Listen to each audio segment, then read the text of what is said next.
You can measure the size of an elephant. You can clock the speed of a cheetah, but you can't quantify the heart of a kings, queens, and in-betweens. Welcome to Dr. Boxing Talk. Stream starts now. The champ is here! The champ is here! The champ is here! The champ is here! The champ is here! The champ is here! The champ is here! The champ is here! If I tell you I'm good, probably you will say I'm boasting. But if I tell you I'm no good, you know one line.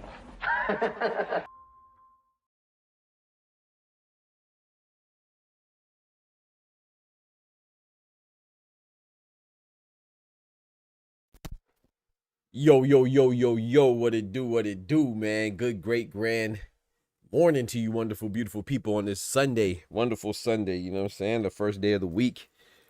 Let's start off on the right foot, man. Give all glory to God, you feel me? But, man, what a night of boxing, chat. What a wonderful, stupendous, spectacular, awesome, fantastic night of boxing, chat. And we had the pleasure of witnessing it, you know what I'm saying? Those of you that rocked with us last night, I appreciate you being there, and I appreciate y'all being here right now. You know what I'm talking about? Ladies and gentlemen, boys and girls, brethren and sistren, hermanos, mi hermanas, ladies and lads, kings and queens, and everything in between. Y'all know what time it is. Doctor's in the house. Let's get it, man. Let's get it, man. We have some things to talk about, some things to chop about today, some things to chop about. You heard me. Let's go ahead and hit this roll call first and get it started how we usually do. You know what I'm talking about? The first person in the building I see is my boy, my brother, my partner, my pal. TSO Bodega Tie in the building. What's good, brethren? Somebody get my boy a membership, man. Him not having a membership don't even look right on my boy, man. You two be hating, man. Shout out to my brother, Dub. Mr. Dub in the building. Mi hermano Carnal, Oscar Perez in the building. Let's go, man. Wonderful faces, man. In the wonderful places. You know what I'm talking about? In this wonderful place. Wonderful face. Shout out to my brother Sir in the building, man. What's good? Sir said, I wish I could hit the link. What's stopping you, brother? What's going on? You don't have Discord, or you can't figure it out or something? Let me know. Maybe my brother Ty can help you with it, you know what I'm saying? Or I can help you with it or something like that. But before we get started with the nonsense, because we got a lot of nonsense to straighten out, you know what I'm talking about? Let's go ahead and thank the Most High before we get diabolical and get and degenerate in the building, you know? So let's go ahead and say our prayers. Please join me and bow your heads on this wonderful Sunday. Dear Heavenly Father, Lord, we come to you humbly. We come to you, you know, hopefully, happily. And even if we come to you a little bit stressed, you know, we just want to come to you in how we are and just tell you thank you. We want to thank you for your blessings, the big blessings, the small blessings, the blessings that go overlooked, the blessings that are going to happen in our future, that happened in our past, or they're currently happening in our favor in the present right now. We don't even notice it. We want to thank you, Lord. We want to just be grateful on this wonderful Sunday, because whenever we're grateful for our blessings, when we're appreciative of the things we have, you tend to provide us with more and give us more blessings and bestow more good fortune upon us. So we just want to thank you, Lord. And we just pray that no matter what we're going through, that we give us a strong heart, give us a lot of courage, and let us be mentally strong, physically strong, spiritually strong, emotionally strong, financially strong, every type of strength that we have, that we need to get us through the tough time that we're going through.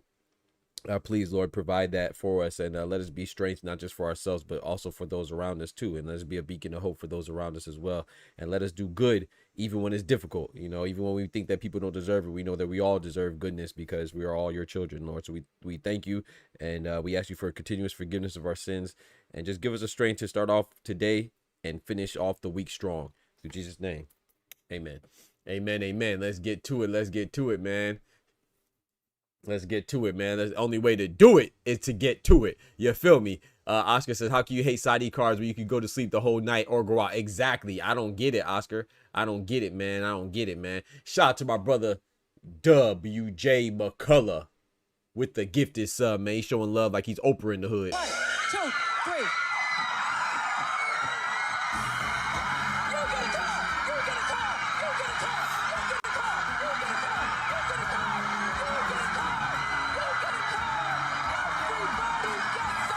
My bro gifted subs like he Oprah in the hood. You feel me? Amen, sir. Amen. Appreciate that. I don't know if you can't gift subs to a particular person, so don't even worry about it, man. I know Ty will get right. Hopefully it will fix itself later. How's the stream? Is it skipping? Is it losing? Am I dropping frames? Oh, I should be good. Okay, I think I'm good now. But yeah, man, I appreciate y'all rocking for real, man. But yeah, I have some things to talk about, bro. And happy birthday to Brian Norman Jr. You know, I think it's easy for us to talk trash and kick people, not just fighters, but kick people when they're down, man. I just want us to recognize that, bro. Brian Norman was a big part of the reason why last night was a good night of boxing. You know what I'm saying? He came up with the short end of the stick. Shout out to Devin Haney. Devin Haney was also a big part. But, you know, I pride myself on being different. You see what I'm saying? Like, you know me, man. I still think Frank Martin could bounce back. He's never been a champion. I think Caleb Plant could bounce back. He lost to a guy in Resendez we never heard of. It was a sparring partner. Brian Norman is 24 years old, 25 now, right? And he lost to a guy in Devin Haney. Of course they're going to trash talk each other. They're supposed to. That's what builds up that anticipation and the intrigue for the fight. So I'm not saying don't talk trash to him now. Do your thing. But I think it's almost criminal to throw away a guy who was a champion at such a young age after already upsetting Giovanni Santillan, because remember, he was a champion. It's not like he beat Puputz, you see what I'm saying? But Devin Haney just showed and demonstrated with his performance that Brian Norman's not on his level. There's no shame in that. He lost to Devin Haney, the youngest undisputed male champion in the 4-belt era, a guy who's now a 3-division champion, who's probably, out of his contemporaries, Devin Haney, Tank. I like Gervonta more than I like Devin Haney. Y'all know that. I think Gervonta will smoke Devin Haney. But out of his contemporaries, Devin Haney, Gervonta, Tank Davis, Teofimo Lopez, and Shakur Stevenson, if anybody was a Hall of Famer, it would be Devin Haney. That's who Brian Norman lost to. So let's keep that in mind when we think about these guys and girls losing to each other. They're not losing to scrubs. I definitely think Brian Norman can bounce back, and I think it's almost criminal to think that he's trash because he lost to Devin Haney. Now, I will say that some judgment and criticism is necessary and we gonna do that, because I've been looking at some things. And shout out to the ring, shout out to Turkey, man. They already dropped the Brian Norman and Devin Haney fight, you feel me? But we gonna talk about some things. We're gonna talk about the approach. I'm gonna be honest, man. I'm not disappointed in any of the fighters, from Brian Norman to Sam Noakes to Anthony Yard to who was the other guy, Puma Martinez. I feel like I could critique all the trainers, though. You know, I think that the fighters did their thing. I just think the training, man, was kind of bad. And we're going to start off with the one that I thought was the worst, man. And it's my fellow Nigerian brethren. It's Tunde Ajayi, man. Shout out to him. But that dude is trash, bro. I'm not going to lie, man. That dude is trash. Know your fucking place, trash. And I don't say that. I don't mince words, man. I'm not trying to be mean, not trying to be rude, but I feel like that is appropriate, man. I've been giving Tunde Ajayi a lot of leeway, a lot of grace. But I'm gonna tell you why I definitively think he's bad now.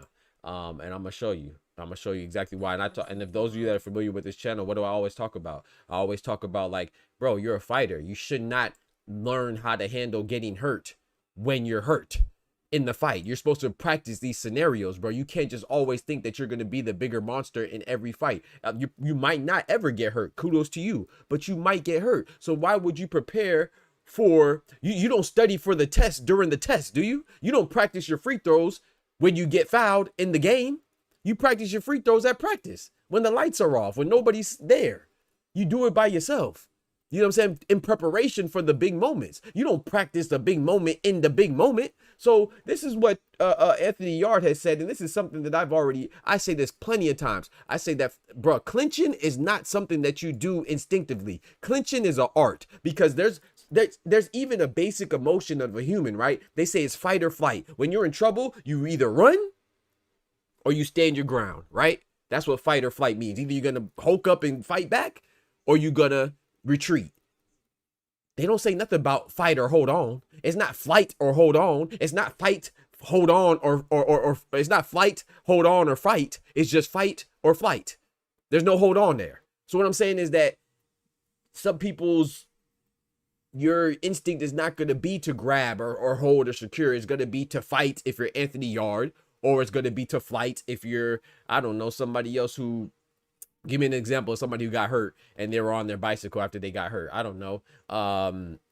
I guess Jermell Charlo for you know, I guess Canelo. I don't know. I can't think of anybody else right now off the top of my head. Some people get on their bicycle and some people bite down. Anthony Yard is a bite down type of brother. But look what he says right here about being prepared for that moment when he gets hurt.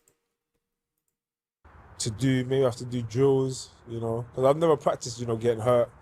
What? What'd he say? You know, because I've never practiced maybe I have to do drills, you know, because I've never practiced, you know, getting hurt. Huh? Maybe I have to do drills, you know, because I've never practiced, you know, getting hurt. Huh? Maybe I have to do drills. Maybe you have to do, maybe I have to do drills. Maybe I have to do drills. Let me play that again, because I don't think y'all rocking with me this morning, man. I don't think y'all hear me this morning, man. I'm gonna have to learn maybe I have to do drills. Maybe I have to do drills. You have to be tactical, and that's the experience I'm getting. That's something I'm gonna have to learn. Something I have to learn. Maybe I have to do drills. Maybe I have to do drills. You know, because I've never practiced, you know, getting hurt. Because I never practiced getting hurt. Gosh damn. Gosh dang, Anthony Yard. You got me cursing on a Sunday. Gosh dang, Anthony Yard. Maybe it's something I have to learn because I've never done it before. Maybe I have to do drills. Who's in charge of that? Whose responsibility is it to teach the fighter? Whose responsibility is to give the fighter experience? Whose responsibility is to make the fighter practice? That'd be the trainer, the trainer, the trainer. Tunde. Ajayi.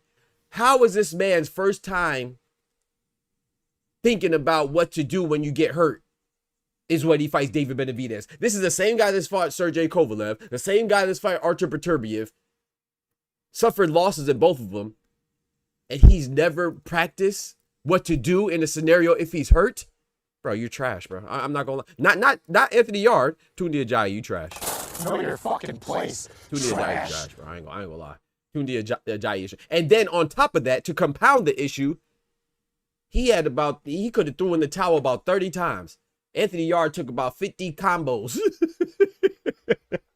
He took about 50 combos with the biscuit, the condiments, and the milkshake. He had everything that goes with the combo that he didn't have to take. It was unnecessary. Tunde could have threw in the towel. But instead, he let his fighter, who doesn't know what to do when he's hurt, continuously get hurt. What?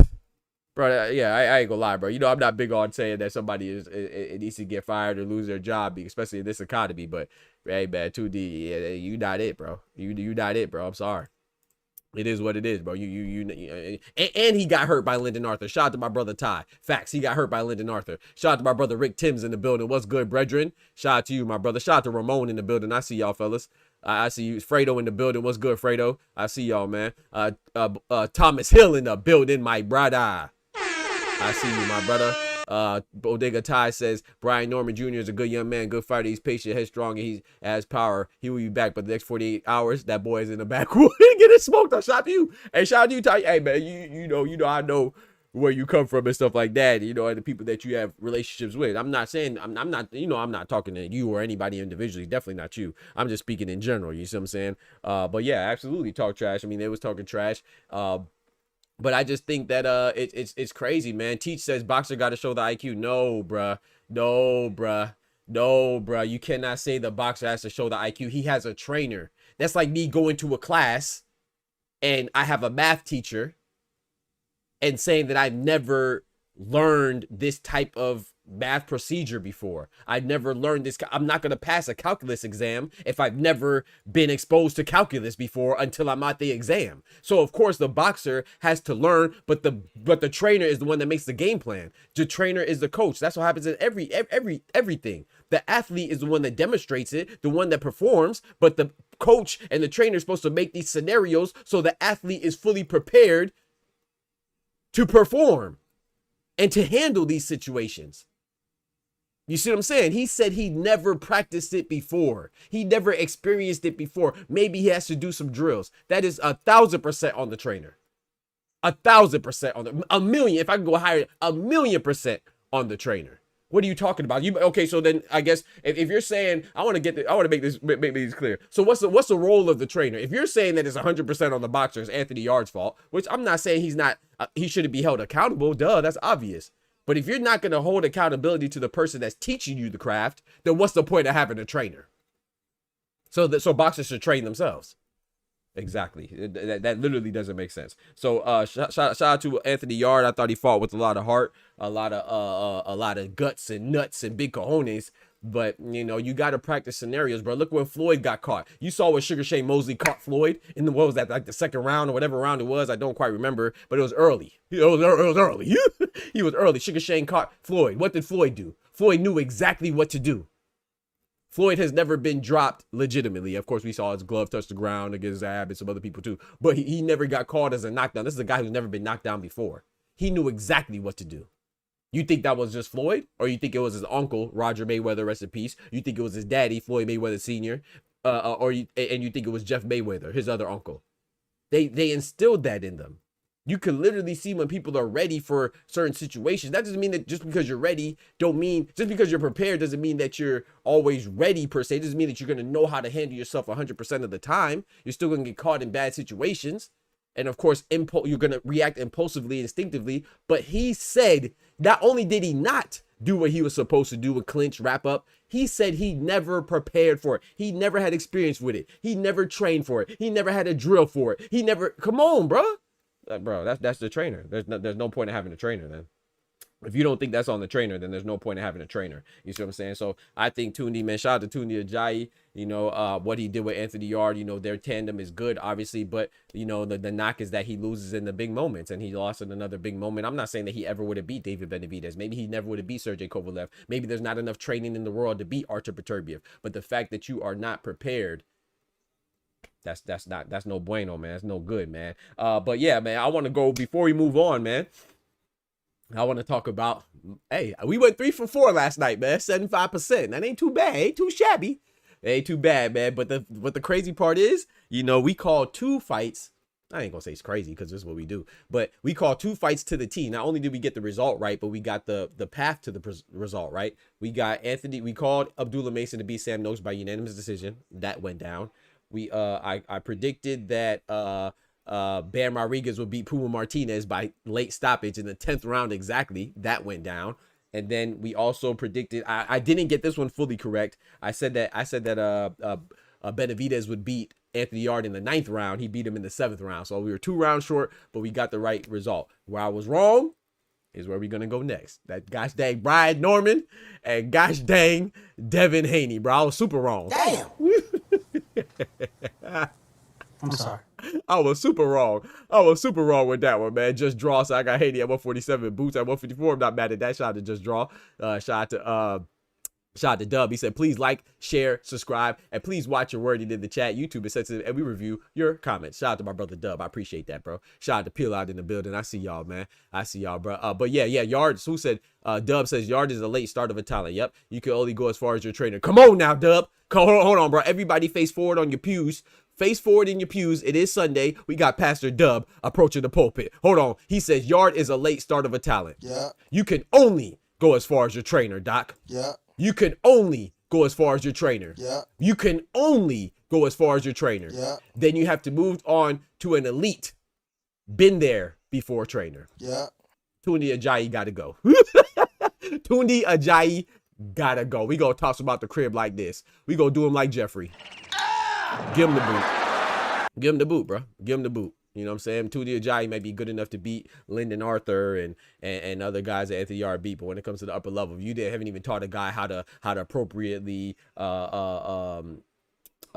conduct themselves in certain situations. Like it's different if he said that he didn't react. You see what I'm saying? Like it's different if he said, "Oh, I didn't react appropriately. This is not what we worked on in the gym." He said he has never done a drill. Maybe he should incorporate a drill into his preparation. He said maybe. Meaning that he has not done so before. He said he never practiced what to do if he's hurt. You don't even have to be. And then he went on to show, his inexperience. And he said that, I stay on. He said, I always try to be positive. I don't focus on the negative. He said that, I don't worry about ever getting hurt. Bro, that's a scenario. You are in boxing, bro.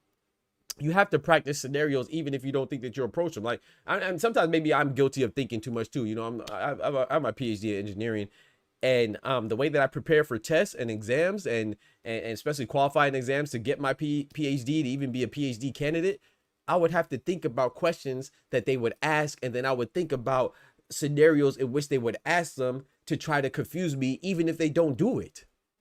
You're not going to get a blueprint to what's going to happen in the fight. I'm not going to get a blueprint and instruction guide on what they're going to ask. Like, let me go back a little bit. So for a qualifying exam in my university, I had 4 people in a presentation for the oral exam, right? There was written exam, oral exam, and a presentation part of the exam. You got to show that your research is novel and all this stuff. But anyway, the hardest part for me was the oral exam, because you have 3 professors, 1 in your department, 2 in your department, 1 outside of your department, 1 in your focus area, 1 outside, and 1 like I said, outside of your exact discipline of mechanical engineering. So I had a guy from electrical engineering.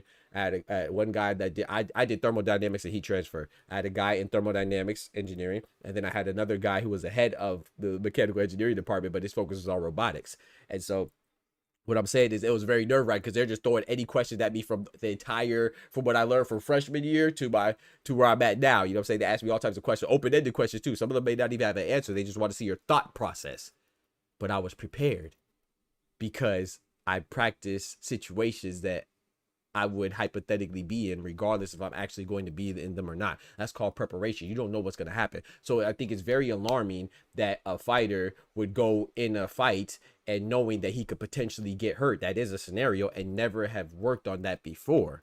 You see what I'm saying? So like I said, I think you got to know what to do, whether you want to get on your bike, whether you want to, you don't have to be hurt to know how to operate when you're hurt. You can just make scenarios. But anyway, man, shout out to Yard. I thought that was a crazy revelation. But at the same time, I'm glad for his honesty. You know what I'm saying? And I think that is a direct reflection of your trainer's lack of preparation.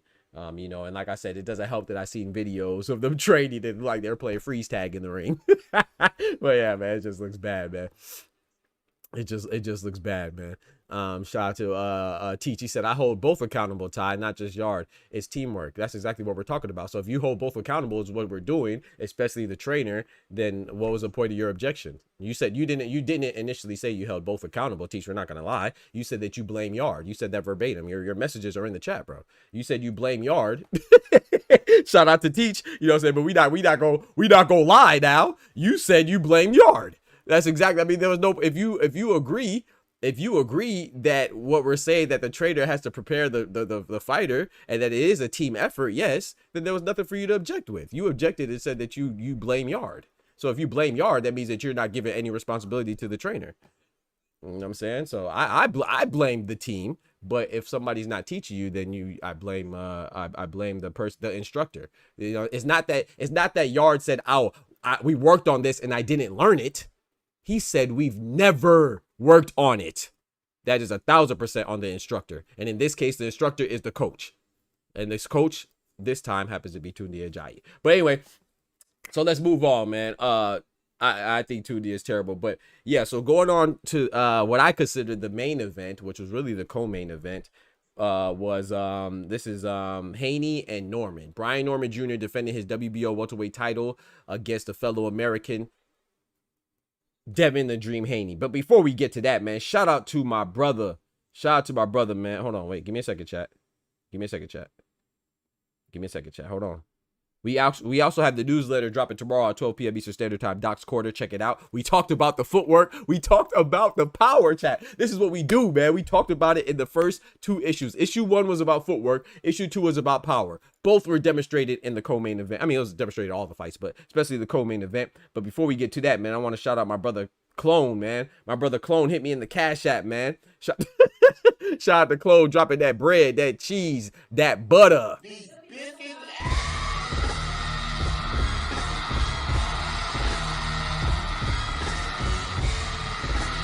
He dropped $11 and said, shout out to you for being wrong about Haney again. That is cap, bro. How am I wrong about Haney again, bro? That's crazy. I'm not wrong about Haney again. I was wrong about Haney for the first time. Now that's not on me, right? Now, you know me, man. I consider myself very fair. You know what I'm saying? I consider myself very fair, a person that looks at a situation holistically. So I don't say that I was right about Ryan Garcia beating Devin Haney, because Ryan Garcia did not beat Devin Haney. He cheated. But my bet, let me say that again. My bet was right. I got paid, right? I got compensated, right? I didn't lose money, right? Y'all saw me put money down, right? I bet on Ryan Garcia, but see, I'm different though. I didn't bet on Ryan Garcia because I'm pro Ryan Garcia and I'm anti Devin Haney. I've never been a hater. I have no problem with Devin Haney. Do I think that he is at that time period, I thought he was a bit overrated. You see what I'm saying? When I say overrated, I'm not saying that he wasn't good. I'm saying overrated because they're saying things like, oh, it's a Haney era, like the Mayweather era. He's going to take over, like Mayweather going to replace Mayweather and all this other stuff. Like, I thought that he's great, but I didn't think he was as great as they put on. You see what I'm saying? So you could be great and still be overrated. Like, it's like Paul George. I think he's great. The basketball player, I think he's great, but when people say that, oh, he's the best in the league, I think he's overrated. I don't think Paul George is near the best in the league. I think he's great, but I still think people tend to overrate him. So that's how I kind of saw Devin Haney, like a Paul George, you know, at that time. And I gave my assessment, and I said that at that time, Devin Haney has fought a lot of older guys, a lot of smaller guys, a lot of guys that weren't strong, a lot of things that all the contrary to what Ryan Garcia was. Ryan Garcia was a bigger guy, or the same size as him. He came in bigger because he was overweight. He was just as strong, if not stronger, and he was young. Just like it's like a plane going by. Hopefully y'all can hear that. Just like he was young, just like Devin Haney. So I just looked at that and how it would match up, and I put my money on Ryan Garcia. But Ryan Garcia cheated. Once you cheat, you trash. You know what I'm saying? I don't support cheaters. You see what I'm saying? I don't like I said, I don't hate Devin Haney. So if somebody cheats, they cheat, and that's it. You feel me? We don't rock with cheaters around here. We do not let people who are on the juice discuss real athletes. That's all. We don't rock with cheaters around here. So because I won money, I still consider myself. I'm not gonna say I'm wrong because I didn't provide. I wasn't the supplier of the PED to Ryan Garcia. I didn't know his bum ass was gonna cheat. So I don't. That's not me being wrong. But it's also not me being right because I look at it as a fight that didn't happen. That's what a no contest is. It's not a plus or a minus, right? It's not even a draw. It's a no contest. It means it didn't even count. You see what I'm saying? Outside of our memory banks of what we saw, it didn't even really exist. You see what I'm saying? So this is the first time that I actually picked against Haney and I was wrong. So don't say again. I say all that to say that this is the first time I picked against Haney and I was wrong. I take this one on the chin. You know what I'm saying? Shout out to Brian Norman, man. And shout out to Clone. I was wrong this time, but I wouldn't say again. You see what I'm saying? I would not say again, but I was wrong about Haney this time. You feel me? And shout out to Haney, man. I think he deserves everything, man. He's a 3-division champion, youngest undisputed male champion of the 4-belt era. The youngest undisputed champion in the 4-belt era altogether in boxing is Gabriela Fedora one time for the ladies. I always got to say that, you know, but Devin Haney did his thing, man. He's the youngest undisputed champion in the 4-belt era as a male, and now he's a 3-division champion, man. You can't knock that. And he beat the de facto guy that was the best at 147, Brian Norman. I don't think anybody thinks Mario Barrios, the WBC champion, is the best. I don't think anybody believes WBA champion Rolly Romero is the best. I don't think anybody believes Lewis Crocker, the IBF champion, is the best. I think we all looked at Brian Norman, even though 147 is not really a deep division like that. It's kind of barren. We looked at Brian Norman as the best. And Devin Haney went up there and fought the best. You know what I'm saying? Some people say it's his second fight at welterweight. His last fight was at 144 as a catchweight. This was his first official fight at 147. So whatever you want, I don't really care to argue about that. But this is his fight at 147, and he went after a champion. You know what I'm saying? That's what Terrence Bud Crawford does, you know, things like that, moving up and fighting the champion. So that's fire, man. I can't take anything away from him. I think he's on a pound for pound list. For me, I don't know exactly where I have him. I have him somewhere between 6 and 10. I would say I probably have him in like number 7 or 8, or I'm not sure. Somewhere between 6 and 8. I have Devin Haney now. So that was a fire performance. You know what I'm saying? My number 1 is Terrence Bud Crawford. Number 2 is Alexander Usyk. Number 3 is Nadia Inoue. Number 4 is Dimitri Bivol. Number 5 is probably I don't know who I have number 5, man, to be honest. Who do I have number 5? Number 5 is Jesse Bam Rodriguez. And number 6, I probably have Devin Haney, maybe David Benavidez. Like 6 through 10 is David Benavidez. No particular order. David Benavidez, Devin Haney, Artur Beterbiev, Junto Nakatani, and probably Cinnamon or Oscar Collazo or Shakur Stevenson or Teofimo Lopez, somebody like that. I'm not sure yet. You know, I have to think about 6 through 10. But basically what I'm saying is shout out to Devin Haney, man. Devin Haney, he did his thing, man. I think everybody should be happy for Devin Haney right now, especially considering what he's went through lately, man. Shout out to my brother Oster in the building. Shout out to my brother Oster in the building. He says, Doc, cut it out. You gave Ryan the pack. You did the muscle up right after. Your new name is Doc Reynoso. That's crazy, bro. Now you out here snitching. I was a supplier, bro. You know, me and Joseph Parker supplied him with the necessary goods. You feel me? All right. I'm putting cases on all you bitches. Shout out to Oster, man. Now you out here snitching. It's crazy. Me and Joseph Parker hit him with the packs, you know what I'm saying? But anyway, I think that everybody should be happy for him. But of course, everybody is not happy for him, right? And one of the people that's not happy for him, one of the people that's kind of salty about it is not Brian Norman Sr. It's not Brian Norman Jr. It's actually that guy who I think is the best promoter, in my personal opinion. It's actually that guy that they call Eddie Hearn, man. Eddie Hearn is very salty, and I think Eddie Hearn is, I'm not gonna lie, man. I think Eddie Hearn is trash for his response. I'm gonna be honest. I think Eddie Hearn is straight trash. Know your fucking place, trash. But let's listen to what Eddie Hearn says. Let's listen to what Eddie Hearn says about this performance. They're not happy with me because I said it was boring. How boring was it? I mean, like, let's be honest. Like, you know, and I said on the broadcast, I give Devin respect. He said they're not happy with me because I said it was boring. Let's run it back again. Southwest Dice in the building. What's good, brethren? How boring was it? I mean, like, let's be honest. Like, you know, and I said on the broadcast, I give Devin respect. He's become I give Devin respect, but it's boring.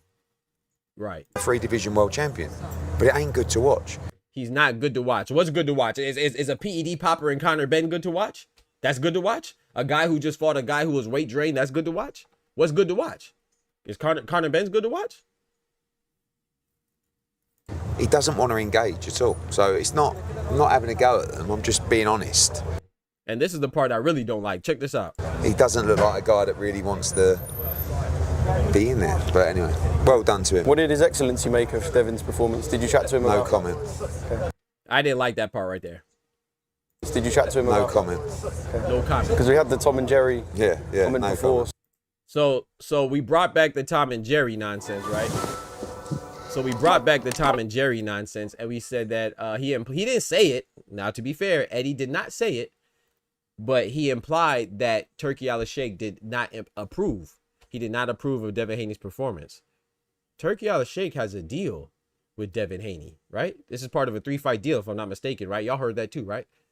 So, I mean, I don't think that this will catch him off guard. If so, then he's stupid, because he signed the deal after he beat Jose Carlos Ramirez, and that's the fight that they claimed it was Tom and Jerry. Like, boxing is hit and don't get hit. Now, I'm not saying that every fight is going to be as engaging and spectacular as Abdullah Mason and Sam Noakes, but what do we say about Abdullah Mason?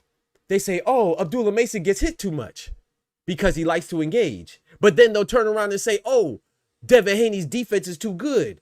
He doesn't like to engage at all. Shakur Stevenson is boring. He doesn't like to engage at all. Floyd Mayweather is boring. I don't like his fights. Meanwhile, Floyd Mayweather was the face of boxing. But anyway, it's just funny. Like, if you engage and you get hit, your defense is trash. If you don't engage and you successfully win the fight by hitting and not getting hit, you're boring.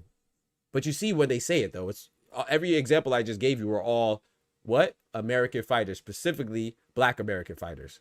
So basically what I'm saying, there's nothing you could do besides lose.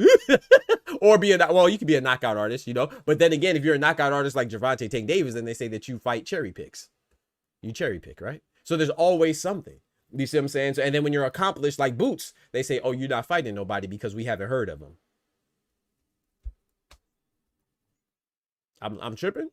So I just think it's crazy, man. But I thought Eddie Hearn was whack for that and tried to imply that Turkey said it was bad too. And maybe Turkey did, because I don't really trust Turk all the way either. You know what I'm saying? Big Turk. I don't really trust him all the way. But I just think that there was nothing wrong with Devin Haney's performance. He didn't get a knockout, but he dropped him. You know what I'm saying? He dropped Brian Norman in the second round, and I thought it was a good performance. I don't see what else could be left. What else could be left to be desired? What else is left to be desired from Devin Haney's performance? Now, now you know me. I scored it for Brian. I thought Brian Norman won 114 to 113, but I know sometimes I could see things certain ways or different ways, and people may disagree. I thought that Devin Haney. I definitely don't think that Brian Norman.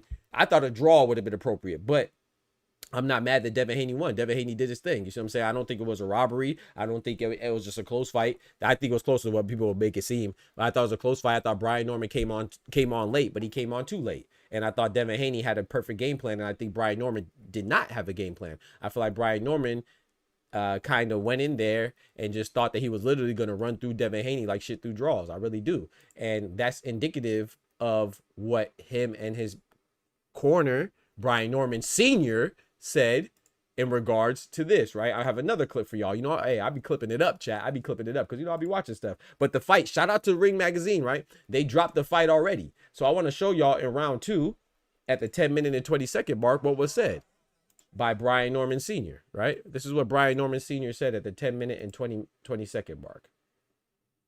And shout out to Teach, too, and anybody I'm talking to in the chat. You know, we could disagree, bro. I'm just talking, bro. Don't take any offense by it, but if you take offense by it, that's all you know. So we just talking, that's all. But yeah, this is what Brian Norman Sr. said, and this is why I said I don't blame any of the fighters. Their efforts were spectacular. Devin Haney's effort was good.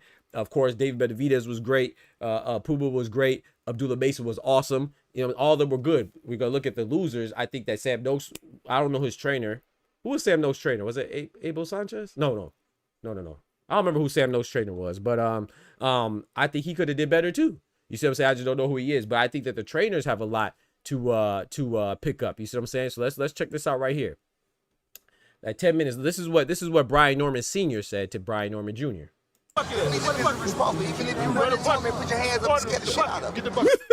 Did you hear it? He said, all you got to do is run up there, put your hands up, and scare the shit out of him. Hold on. Scare him. Just scare the shit out of him. Hold on, bro. Let me go back again so y'all can hear it. This is what Brian Norman Sr. says. Even if you run upon me, put your hands up and scare the shit out of him. Run upon him, put your hands up and scare the shit out of him. There's nothing wrong with that instruction. I don't think there's anything wrong with that instruction if it would have worked. But when it didn't work, you know, I want to show y'all this as well. At 37, this is what he says. I heard you breathing. Good job, though. You understand? Step to him. Run into him and hit the body with it. He don't hit hard. He don't counter punch. I already told you that. Run up to him and hit him because he doesn't hit hard. I already told you that. Run into him and hit the body with it. He don't hit hard. He don't counter punch. I already told you that. He doesn't counter punch. I already told you that. And if you know, with this timing, if you watch the fight, I didn't pick this up in the live stream because I don't hear it. But I went back and watched it. And then this is right before the second round. And those of you know what happened to the second round. You know what happened to the second round, right? He got dropped. Let me see if I can find it exactly where he gets dropped. But anyway, he goes out there and gets dropped, right? Was it right there? Nah, I wasn't. I think he already got dropped at this time. Anyway, it don't matter. We don't need to see him get dropped. I know some people want to see him get dropped. We don't need to see him get. Here you go. So this is the same round he gets dropped. So he gets dropped right after He gets dropped right after his father tells him, don't worry about his power. He doesn't hit hard. And what was the second issue of Doc's Corner, my newsletter, right? The boxing newsletter that I write. I literally wrote that power is not just about being strong. Power is about timing. Power is about the setup. Power is about balance. Everything that Devin Haney had right there. And the irony is that he got him in trouble with a left hook. Everything that they say Devin Haney needs to worry about, right? It's just, bro, it's just poetic, man. It's just poetic, man. So I got a shout out to Devin Haney. But people talk about the bad stuff, right, with Brian Norman Sr. But I want to show you the good stuff too, because if you watch this like I do, there's some good stuff as well. Check this out, where he says right here. Give me that rag. Give me a wet rag. God damn, boy. Wet rag. No, like. He said, gosh dang, boy, gosh dang. Whoop his ass. Sure, you all right? Breathe. Take time. Give us water. Give us water. He said, you sure? You all right? Give him some water. Give him some water. I love that, man. Those are the moments that we don't talk about. You can see Brian Norman looking up to his father, listening intently despite getting hurt. They're still on the same page. I just feel like Brian Norman Sr. kind of messed up on not exploring more of and developing more of a game plan. They really looked at Devin Haney as a guy that doesn't hit hard, you know, and I'm not saying they're wrong for that, but you can't just think that you're going to run through your opponent no matter how pillow fisted they are. Like, everybody has two hands. These are grown men that are hitting you. If a grown man hits you, even if a kid hits you in the right spot when you're not ready for it, what shots hurt the most? The shots that hurt the most are the ones you don't see coming, the ones you can't brace for. And that's what he got hit with. So I just thought Brian Norman Sr., you know, they started to adjust as the fight went on. But I just thought that that wasn't a good look. But at the same time, too, simultaneously, I don't like folks saying that Brian Norman Sr. is a bad trainer. I don't think Sr. is a bad trainer at all. I mean, he beat Giovanni Santillan. He was an underdog. Went into San Diego, Giovanni Santillan's backyard, and upset him and beat an undefeated interim champion. That's how he became elevated to a full champion. He went to Jin Sasaki's home country of Japan and devastated him, right? Literally knocked him into a coma or wiped away 6 weeks of memory or something like that. It gave him amnesia, right? And then, you know, Derek Quavaz was a good defense. He was I think he was ranked number 9 or 8 or something like that. You know who's fighting a number 9 ranked guy? Rafael Espinosa just fought Arnold Kagai. He was ranked number 9. So fighting a top 10 guy, even if you never heard of Derek Quavaz, that's still a good win. So there's a lot of things to highlight with Brian Norman Sr. Brian Norman Sr. was a former fighter himself, and I feel like his son is doing better than what he did. So that is love right there. You see what I'm saying? That's progression. That's what you want. You want the ones that come after you to do better than you did. You see what I'm saying? So they have a little easier path. So I think that they're fantastic. I think Brian Norman Jr. will bounce back. I just think that Brian Norman Sr., I just thought that, you know, it kind of showed that maybe they underestimated Devin Haney, and they said that too. You know, Brian Norman Sr., I watched the interview with him. He said, yeah, we underestimated his power. And I don't think that's, you know, it's a learning experience, right? But you shouldn't underestimate anybody. You should think that everybody has the power to hurt you and all this stuff, right? And he learned the hard way. But I don't like folks saying that he's a bad trainer because this is one loss. Brian Norman was undefeated. Brian Norman Jr. was undefeated prior to this loss, right? It seems like all the father trainers are one loss away from being a bad trainer. I think that's nonsense. You see what I'm saying? Robert Garcia just got smoked by Gary Antar Russell while he was training Jose Rayo Valenzuela. No one said he's a bad trainer. He shouldn't train anymore, or he should be replaced. Bomac just got smoked while he was training Chris Eubank Jr. by Conor Benn. No one's saying Bomac should not train anymore. He should be replaced by Terrence Crawford or whoever else. You see what I'm saying? So if you watch boxing enough, you'll see every trainer have a good day and every trainer have a bad day. We just saw, what's my boy's name? Ben Davison, right? He trains Moses Atama. He had a terrible day with Daniel Dubois because he was training Anthony Joshua. No one said Ben Davison shouldn't train anymore. It seems like every time a father-son duo is training, that they're always one loss away from being packed up. Even Devin Haney was cheated by a guy that came in overweight and on PEDs. People said Bill Haney shouldn't train anymore after the Ryan Garcia debacle. No one's saying that anybody else who gets smoked on, that they shouldn't train anymore. Look what David Morrell did to Imam Katayev. No one said and Imam Katayev is trained by Jim Cambosa's or George Cambosa's father, Jim Cambosa's, right? No one said Jim Cambosa shouldn't train anymore. I never heard that.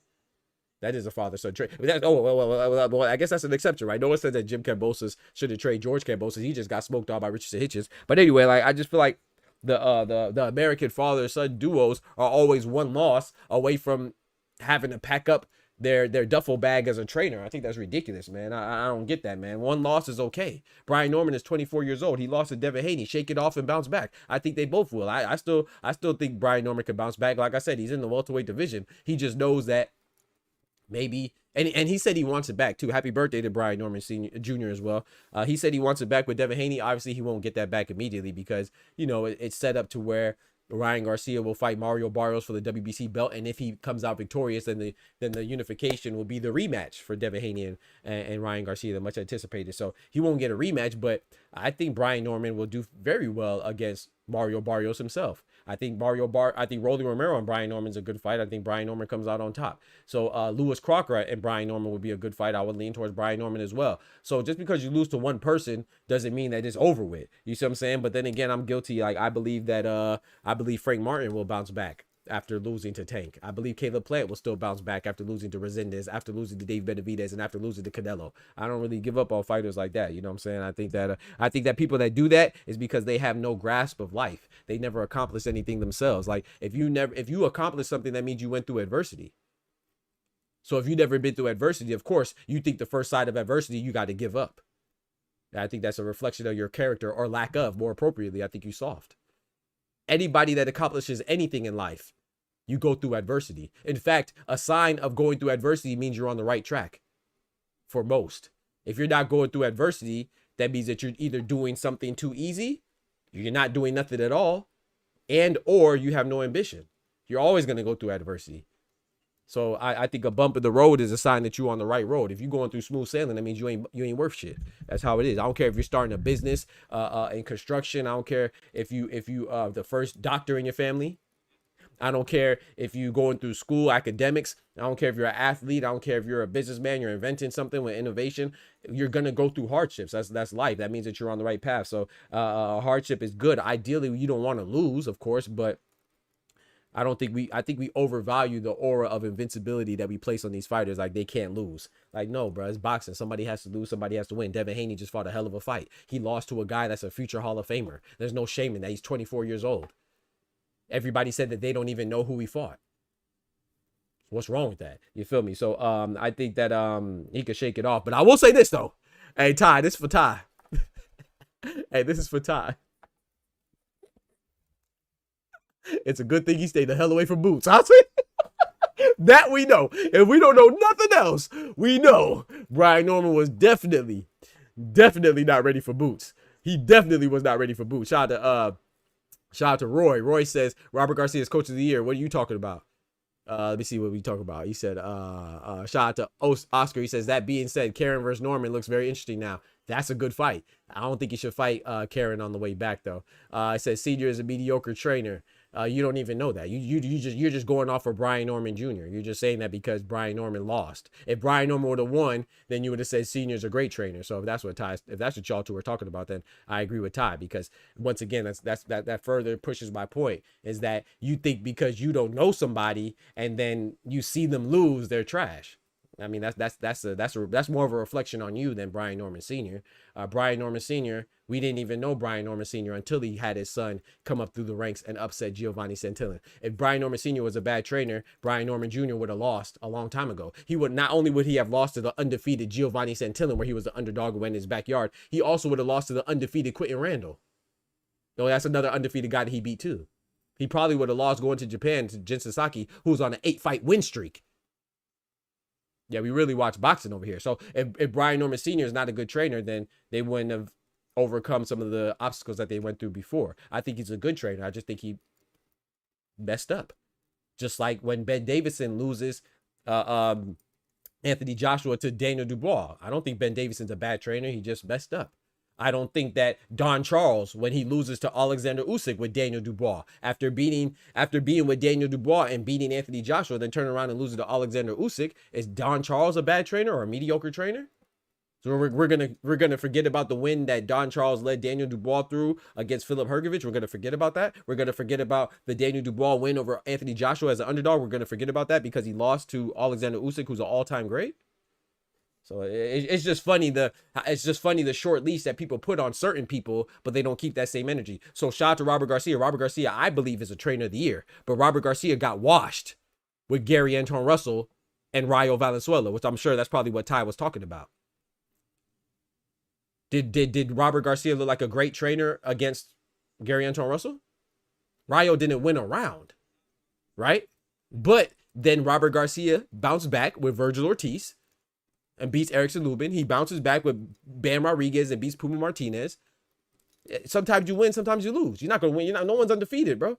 As a trainer, you know, even Floyd Mayweather, who was undefeated in the pro ranks, he wasn't undefeated in boxing. He lost in the amateurs.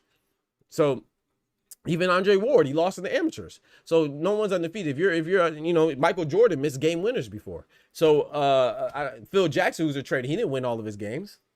So I just think it's crazy. I think that's almost I think it's almost irrational and ignorant to think that somebody's going to win all their fights. Even Bomac. Bomac, I think the top 3 trainers are Robert Garcia, Bomac, and Bozy. Bomac just got smoked when he trained Chris Eubank Jr. against Conor Benn. But before that, he looked fantastic when he had Bud beat Cinnamon, right? So you're not going to win everything. Even Bomac doesn't win everything. Even Robert Garcia doesn't win everything. Even Bozy Ennis doesn't win everything. But when we have Brian Norman Sr., because he loses one fight with his previously undefeated champion son, now he's mediocre because he lost one fight to a guy, Devin Haney, who is probably a Hall of Famer. Right? Does that make sense, chat? I don't know. I think I do a pretty good job at breaking shit down, and I don't think that makes sense if you think about it. If you can't lose to Devin Haney as a 24-year-old champion that no one has ever heard of, then you just can't lose to anybody. I think that's nonsense. You see what I'm saying? But hey, to each his own, though. You know, everybody's entitled to their opinion. But what I do know is that Boots would have smoked Brian Norman. I know that. Gosh dang, you would have smoked Brian Norman. But shout out to Robert Garcia, man. And shout out to all the trainers out there. Shout out to Brian Norman Sr. Shout out to Devin Haney. Shout out to Bill Haney. You know what I'm saying? Spam those Bill Haney's. Trill Bill in the chat. You feel me? Shout out to Trill Bill. Oh, Trill Bill in the chat. You feel me? For your listening pleasure, we are now on Spotify under Dr. Boxing Talk. The same thing on TikTok, Twitter, Instagram, Spotify, everything. Dr. Boxing Talk, man. Come rock with us. Yes, sir. Yes, ma'am. And I'm gonna open up the phone lines, but not right now. I'm gonna get through this card first, and then at the end we're gonna open it up. Now I want to move on to Abdullah Mason, man. Abdullah Mason and Sam Noakes, another guy, another fight that was great. We actually called this one to the T. I said Abdullah Mason was gonna win by UD. He did unanimously. I think that Abdullah Mason, man, it's so funny that people are criticizing Abdullah Mason, another young guy, 21 years old. In fact, he's so young that he's the youngest current active champion, right? He's the youngest active champion that we currently have. He just surpassed Xander Zayas, right? On the male side, because the youngest champion in boxing is a female. I can't remember her name at atom weight. Camilla something. I don't remember her name right now, but shout out to her. One time for the ladies. But the youngest male champion right now is Abdullah Mason. Before him, it was Xander Zayas. Before Xander Zayas, it was Brian Norman. Let me say that again. So right now, the youngest champion on the male side is Abdullah Mason. Before him, it was Xander Zayas. Before Xander Zayas, it was Brian Norman. The guy that we just said isn't trained well because his father's a mediocre trainer. He's a mediocre trainer, but he just had the youngest male active champion in boxing. But okay, that make it make sense. But anyway, people shit on people's accomplishments when they ain't people shit on other people's accomplishments when they haven't accomplished much. You see what I'm saying? That's how it usually goes. But anyway, shout out to Brian Norman Sr. But Abdullah Mason, man, shout out to Abdullah Mason, man. His father, you know, he's one loss away from being a terrible trainer too, I guess. But you know, him and Sam Noakes, a great fight, bro. Sam Noakes gave it all he had. Abdullah Mason, in moments, seemed like he could have stopped Sam Noakes, but shout out to Sam Noakes. Sam Noakes showed some mental fortitude and some physical fortitude, and Abdullah Mason showed some cojones because he was getting rocked too. You feel me? But the only thing I don't like about Abdullah Mason, I think it's fair. Don't get me wrong. I think Abdullah Mason does get hit a little bit too much. He seems to enjoy the exchange. He likes to rumble. But don't we like that? Because when you're Devin Haney, they say you're boring. When you don't like to exchange, like Eddie Hearn says, he doesn't want to exchange at all. Abdullah Mason wants to exchange. He gets hit too much. Conor Ben gets hits a lot. Oh, he's exciting. Virgil Ortiz gets dropped twice by Boachuk. Oh, he's exciting. Naoya Inoue gets dropped by Ramon Cardenas. Oh, he's excited, and he has some mental fortitude, and he's resilient because he got up and stopped him. Abdullah Mason, when he got dropped by Johan Vasquez, he got up and stopped him like Naoya Inoue did. Oh, but Abdullah Mason's chinny. Make it make sense. Abdullah Mason is now the youngest boxing champion in all of boxing, youngest male champion in all of boxing. I do think he gets hits quite a bit, but he's 21 years old. He could work on that. Roy says Mason is Mexican style. Fire. And that's fire, right? That's fire. We love the different styles, right? We love the Mexican style. Me personally, I love the American style, of the Mexican style. UK, they kind of have a style, not really. We love the Eastern European style. We love the Cuban style. I love all the styles. You know what I'm saying? Some styles are more intriguing and more exciting than others. But I do think I agree with you. I think Abdullah Mason likes to exchange, but I think he does have more finesse to his game that he seems to neglect. Right? He seems to put aside and omit because he wants to fight. Some people like to fight. You see what I'm saying? Like I was talking about with Anthony Yard. Some people just like to engage. And I think that while he can keep the guy at range, like I feel like he could have picked apart Sam Noakes. It is a skill to stay disciplined as well. I'm going to use Rayo as an example. And this is why an example of Robert Garcia being a great trainer when he fought Isa Pitbull Cruz. Rayo is a guy before that we saw as somebody who likes to exchange. Remember his fire fight with De Los Santos, right? But he was very disciplined against Isa Pitbull Cruz. He outboxed him. And you could literally see it in the fight if you watch closely enough, where he's like, he wants to engage and get into an exchange, and then he like catches himself because he hears his corner, and he talks about it after the fight. He's like, yeah, I hear my corner talking to me, stay disciplined, don't get caught up in the exchange, because that's when you can get hurt. I feel like Abdullah Mason, that is part of discipline, right? Because sometimes you got to fight your natural instinct to do something. You got to fight yourself, you know? So I think his father's doing a great job, but I will say he does get hit a lot, but the good news is that he's only 21.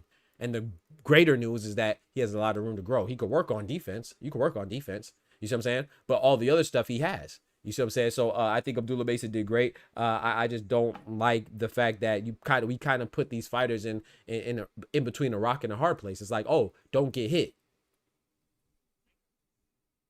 because you're getting hit too much. But then if you don't get hit, they go tell you to get hit because you're boring. Bro, you can't make up the hypocrisy, bro. The hypocrisy is real, man. The hypocrisy is real, man. Yeah, I don't know. I think it's kind of crazy, but yeah, but shout out to Mason, shout out to Noakes. But I do think that Mason, he's gonna have a target on his back. Tay, I think he's gonna have a target on his back. Obviously, he's the youngest champion. I think a lot of people will be gunning for that WBO lightweight spot. It's gonna be interesting to see what Gervonta Tank Davis does, the WBA champion, if he's gonna continue on with his retirement. Hopefully he gets focused and comes back, but he has to come back and he can't be getting in trouble like that. Definitely can't be allegedly punching on women like that. You just got to be more disciplined in your thoughts and how you carry yourselves too. And got to be I mean, I guess you don't have to be a good role model, but you should want to be a good role model. He's doing good things like doing food drives and stuff like that in the community. So he is a good role model in some aspects, but some aspects, you know, we all mess up too. But that's kind of bad. You can't keep on getting in trouble for the same stuff, especially putting your hands on women unnecessarily, which it seems.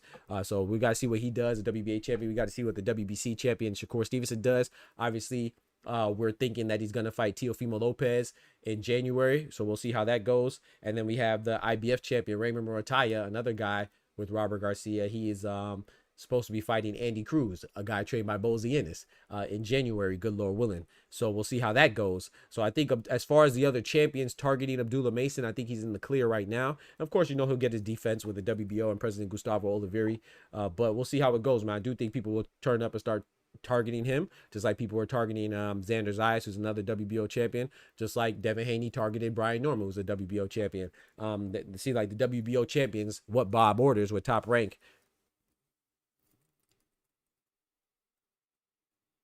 Damn, Xander Zayas top rank, Brian Norman top rank, Abdullah Mason top rank. All three of them are top rank too. But yeah, it seems like the top rank title holders are have a little target on their back. So we'll see how he handles it, man. But I think he's gonna do well. I do think he needs to clean up his defense a little bit. But I was excited, man. I was excited. It was exciting. It was an exciting fight. So I don't have much complaints, but I do think you do want to minimize the amount of wars you go through. But he's young. I think he will develop that and get better. Now we move on to the final fight, which was actually the first fight on the main card. No. It was the second fight on the main card. The first fight was Abdullah Mason and Sam Noakes. The second fight on the main card, which had the most hardware, the most accolades at stake, was the unification between Jesse Bam Rodriguez, the American Jesse Bam Rodriguez versus the Argentine Fernando Puma Martinez, right, at the 115-pound junior bantamweight division. Great fight, man. We predicted this one right on the money. A stoppage in the 10th round by Jesse Bam Rodriguez days before the fight, right? A week before, right? And yeah, Bam just did his thing, man. I want people to realize too that Bam, we have to give him credit, bro, because it's not that Bam is fighting nobodies. If you want to argue, this is the argument that I make. I think that sometimes when people put him at like pound for pound number 4, I think it's stupid. How can you put a guy who's never been undisputed above a guy that's been undisputed? You see what I'm saying? So there's no way for me that he could be over Inoue, Usyk, Bud, or Bivol. No way. You see what I'm saying?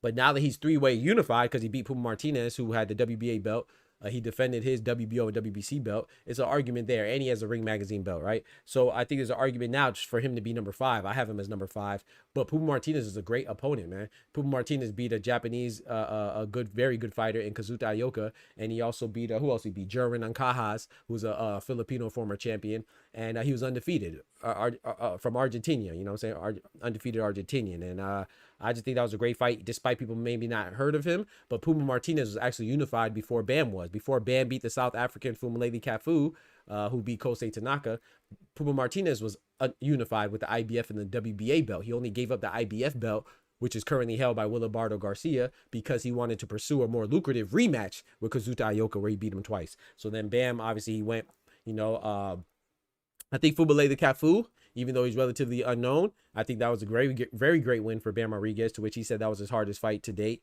until he fought Puma. I think Sonny Edwards was his best win as well, because that was 2 guys in their prime undefeated, the UK brethren, Sonny Edwards. But I think his most known wins are Carlos Cuadras, Juan Francisco Estrada, El Gallo, and he beat Pedro Guevara and what's his name? Wangset? I always forget his name, but another legend right there. But he beat them when they were older. So to me, on paper, those are his best wins. But to me, in reality, and due to timing, I think Puma Martinez, Fumaleli Cafu, and Sonny Edwards are better wins. And I think Puma Martinez is his best win to date. And he stopped him in 10 rounds. Now, obviously, what's next? I think Puma Martinez can still bounce back. I just think he could fight anybody, just not Bam. And I think Bam, I love that Bam said he wants undisputed, man. Undisputed at 115 before he moves up. He's 1 belt away, bro. The IBF belt holder is Wilibardo Garcia, and Wilibardo Garcia is fighting Kenshiro Taraji, right? The amazing boy. He just moved up to 115 from 112 after losing to Ricardo Sandoval. So he moved up to 115 now, and he's going to fight Wilibardo Garcia on that card headlined by Naoya Inoue, with the co-main being Juto Nakatani. So I think he's going to wait on the winner of that. And I think that Kenshiro Taraji is probably going to come out on top, and I think that Bam Rodriguez is going to smoke Kenshiro Taraji. I'm not going to lie. I mean, I think he smokes Wilibardo Garcia too, but Kenshiro Taraji, ideally, that'd be the more interesting fight, because Kenshiro Taraji has more of a name. He's been on some people's pound for pound list before. And yeah, I think that since Taraji's moved up, he's going to fight Wilibardo Garcia. Hopefully he takes the IBF belt. Just for making the magnitude, increasing the anticipation for the fight. It's going to be it's going to be a fight of higher magnitude. And I think Kenshiro Taraji versus Bam Rodriguez would be a good fight for undisputed. That'd be fire, bro. That'd be fire. And I had Bam Rodriguez stopping him in 5. I had Bam Rodriguez stopping Kenshiro Taraji in 5. What they say? Kenshiro, your hero, gonna be a 0. Bam Rodriguez in 5. Yeah, feel me? So I got Bam in 5, man. So yeah, man, that's just my personal opinion on that. So that is, I just recap the card real quick. So anybody wants to call in, you know what I'm saying, please do so. We talked about this in the newsletter, bro. I'm so proud of the newsletter, man. Those of you that have been checking out the newsletter, man, Doc's Corner, keep rocking with us. We're gonna keep going. A new issue drops tomorrow. So if you want to be part of the Doc's Corner, sign up. It's a free boxing newsletter that drops once a week. The link will be in the chat. Oh, that's not the link. Delete that. I messed up on the link. Delete that. The link is in the chat right now. That's a free newsletter, weekly newsletter written by yours truly. We get to the real boxing talk, not that fanboy nonsense that they do over there on Twitter and on the other channels. You know what I'm saying? We keep it real boxing over here. Real deal boxing, you feel me? But yeah, man, the lines are now open. Let's see what we got going on. Anybody want to call in, feel free, and I'll pull you up. Shout out to Ty, said I'm pulling up, my brother. Shout out to Oscar. He says if Taraji wins and Bam fights him and beats him, that's a hell of a run. That's a fact. That's a hell of a run, man. And that's why I know I talked when I was speaking earlier. It seemed like I was saying like, oh, I don't think Robert Garcia is the best. Is a good trainer. Robert Garcia is the best trainer. But I'm saying that all trainers mess up, man. Players mess up too. You know what I'm saying? I think Robert Garcia is the trainer of the year this year. I think it's between him and Bozy. I thought it was between him, Bozy, and Bomac, but then Bomac, you know what I'm saying? I know there were circumstances surrounding the fight with Chris Eubank and Conor Benn, but we got to judge the performance while they're in the ring, and the performance of Chris Eubank wasn't good, regardless of the circumstances. You know, I'm just going off the performances, and as great as a Bud performance was against Cinnamon, moving up and conquering the face of boxing, man, that was phenomenal. But then we have to look at everything. That was a great win, but I don't know if that's good enough to overcome the fights that Bozy's had. You know what I'm saying? Bozy been doing good with his son Jerron Boots in it. O'Shea Jones, a woman champion, you know what I'm saying? One time for the ladies. O'Shea Jones she's also with Bozy, and she's the IBF 154-pound champion for the women. You know what I'm saying? He has Andy Cruz about to challenge for a title against Raymond Mortaia next year. Bozy's been doing his thing, not to mention the smaller fighters that he has as well that are lesser known. Bozy's been doing his thing, man. So shout out to Bozy. But I think Robert Garcia, from a body of work standpoint, Virgil Ortiz, Raymond Mortaia being a champion, beating Zawar Abduliev, you know what I'm saying? Bam Rodriguez becoming a 3-belt unified champion. I got to give it to Robert Garcia this year. So we're gonna bring up Ty first. Then I'm gonna bring up a Clone, and then I'm gonna bring up Justin. And then we're gonna let we're gonna let Ty rock out though. Shout out to my brother Oster dropping that hello yellow $10 on a fellow with that bread, that cheese, that butter.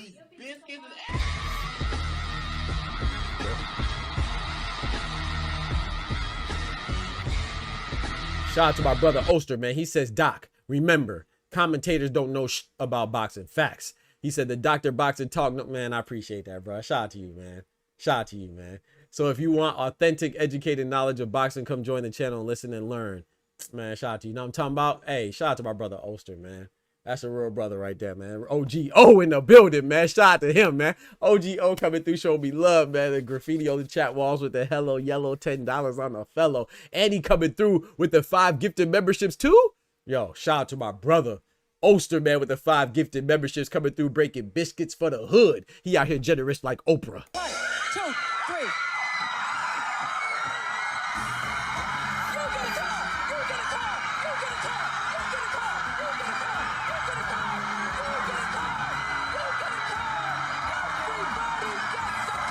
Shout out to my brother Oster with the 5 gifted memberships, man. Yo, JRN, Andrew Charles, John, Stanley, Packers Gamer, Corey Fields. If you are so privileged enough to receive a gifted membership, consider renewing that membership upon expiration, man. You know what I'm saying? Consider doing that. It's only $3 a month. You know what I'm saying? Keeps the lights on around here, keeps us going and growing. Full-time content creator here, and we do it real, man. This is a member talking to you, man. This is not me talking. That's my brother Oster talking. I'm gonna repeat that again because my brother Oster just galvanized your boy, man. We all need inspiration, motivation, and appreciation, man. So shout out to you, bro. I appreciate you too, my brother. He says, Doc, remember, commentators don't know shit about boxing. The Dr. Boxing Talk knows. Come on now. They don't know nothing that I know, bro. And I'm not even, shout out to my brother Oster, man. I appreciate that compliment, man. I'm not even trying to pull rank or say that I know more than them or whatever, but I do put in my due diligence, man. I take the same principles that I learned from getting my PhD in a difficult field like engineering, and I dedicate myself to something. I use that same discipline, dedication, meticulousness, and thoroughness to approach the game of boxing, bro, because I really like it. And I used to be an amateur boxer myself. So when you say, oh, you never fought before, that's a cap. I never fought on a professional level, but I definitely have shared the ring with, you know, some actual champions in boxing as well. So shout out to my brother Oster, man. So he said, so if you want authentic, educated knowledge of boxing, come join the channel, listen and learn, man. Shout out to you, bro. I appreciate that. And I'm talking about, shout out to my brother Oster, man. That means a lot to me, man. When you appreciated by those that you also appreciate, ain't no love deeper than that, man. Shout out to you, man. Thank you, brother. That's a dope compliment, man. I know you wouldn't say nothing you don't mean as well. You know what I'm saying? So while I get ready to pull up the phone, when I get ready to open up the phone lines, we're gonna run this ad on y'all real quick. Yeah, man. Yo, Doc here from your favorite boxing channel, Dr. Boxing Talk. And I want to officially welcome you as a member to the Boxing Talk family, aka BTF. So I want to thank you. Your support is greatly appreciated, and this channel is nothing without you. So what do you get? Well, there's a multitude of perks that you get access to, like special member shoutouts when you enter the chat, and some other additional alerts. Not to mention these fire emojis. Get access to emojis like the GOAT, the face of boxing, the legend, the Ayo, and the No Diddy. Not to mention, you know, the GTD chain. You got to bring them out, and it wouldn't be the same if we forgot about these biscuits.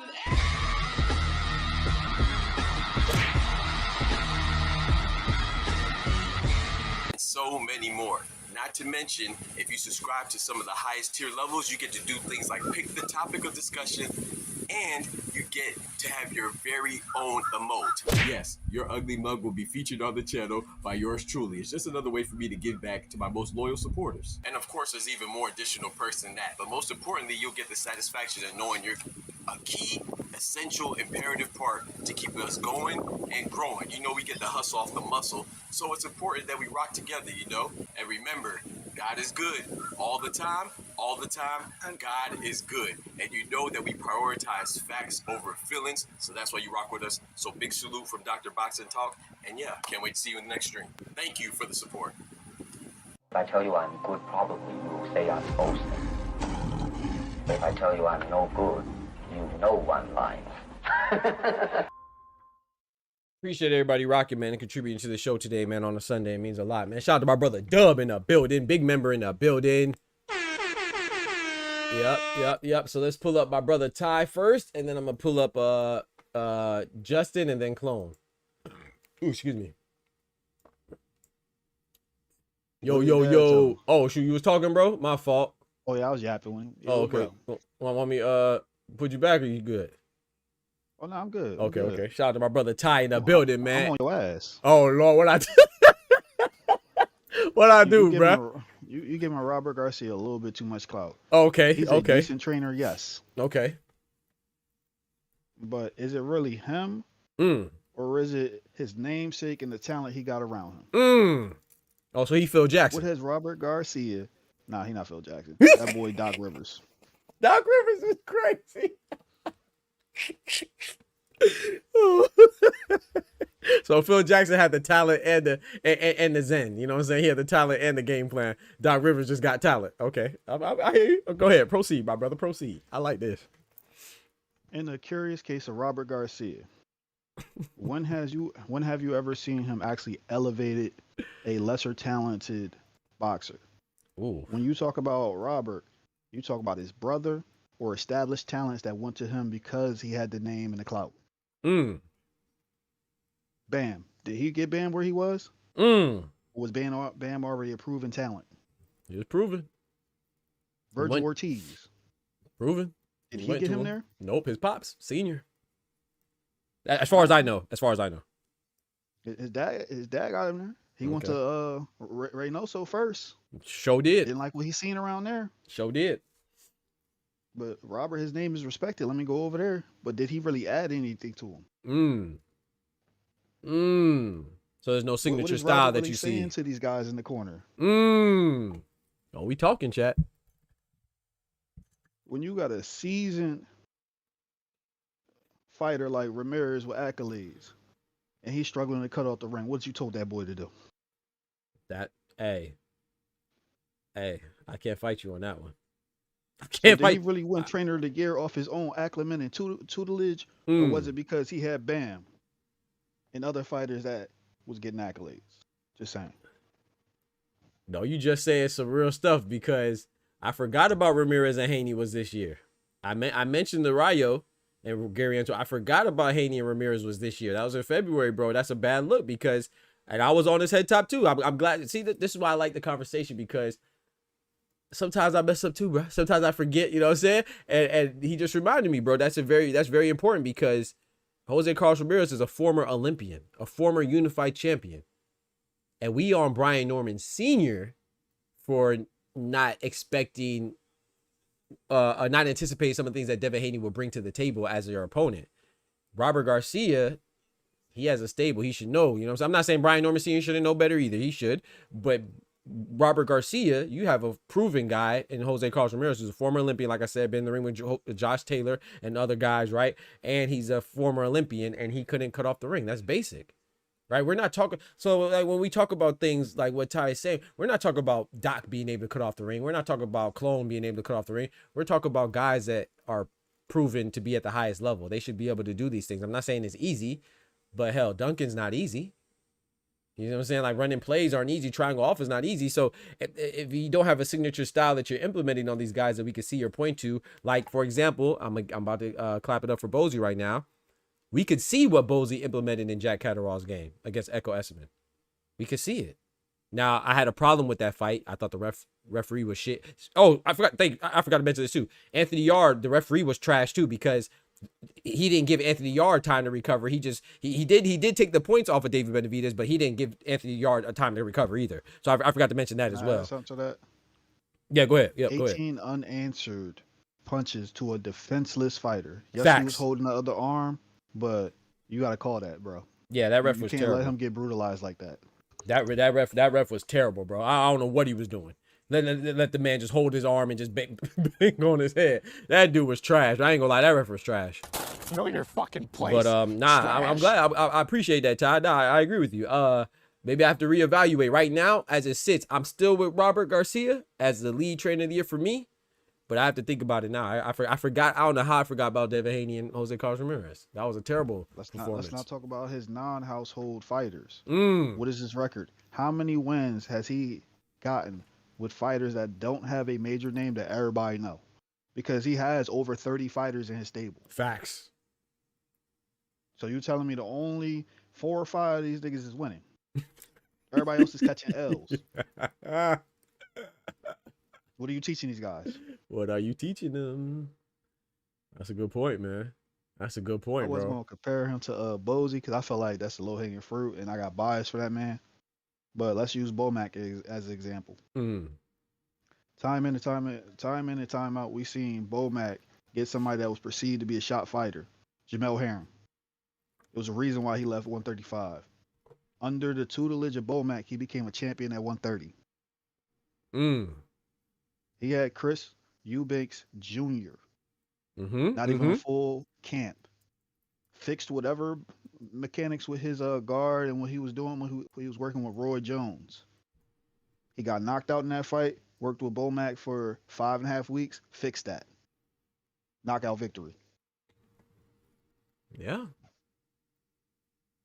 Shit, he even had Keyshawn's brother, Kelvin, looking decent until he fought somebody that had some tutelage going on and actually had some talent to work with.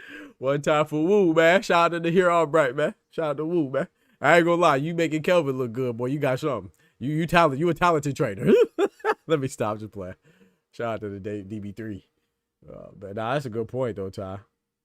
I'm glad you said that, man. I'm glad that's to give you something to reevaluate. Now I gotta go sit down at my desk and think about some things. Because I was about to crown Robert back-to-back champ.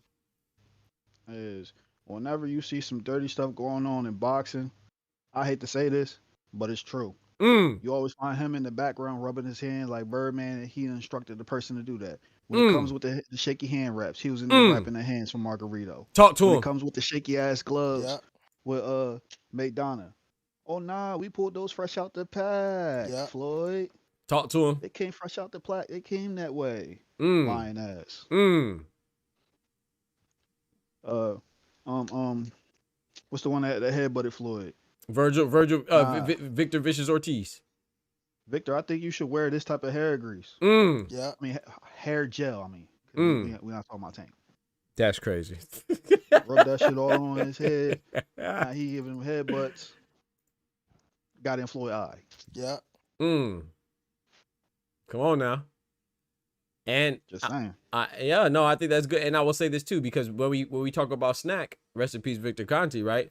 We always question it when it comes to the Snack suspicion is only with 2 fighters, Devin Haney and Terrence Crawford. But every time you see a Robert Garcia fighter, whether you talk about Bam Rodriguez, Virgil Ortiz, whoever it is, you always see a big old Snack label on their chest or on their hat or both. So it's like I don't have a problem with Snack, but there's a lot of people that do. So that just goes back to what he's saying with the hand wraps. A lot of people don't remember that he was in the corner.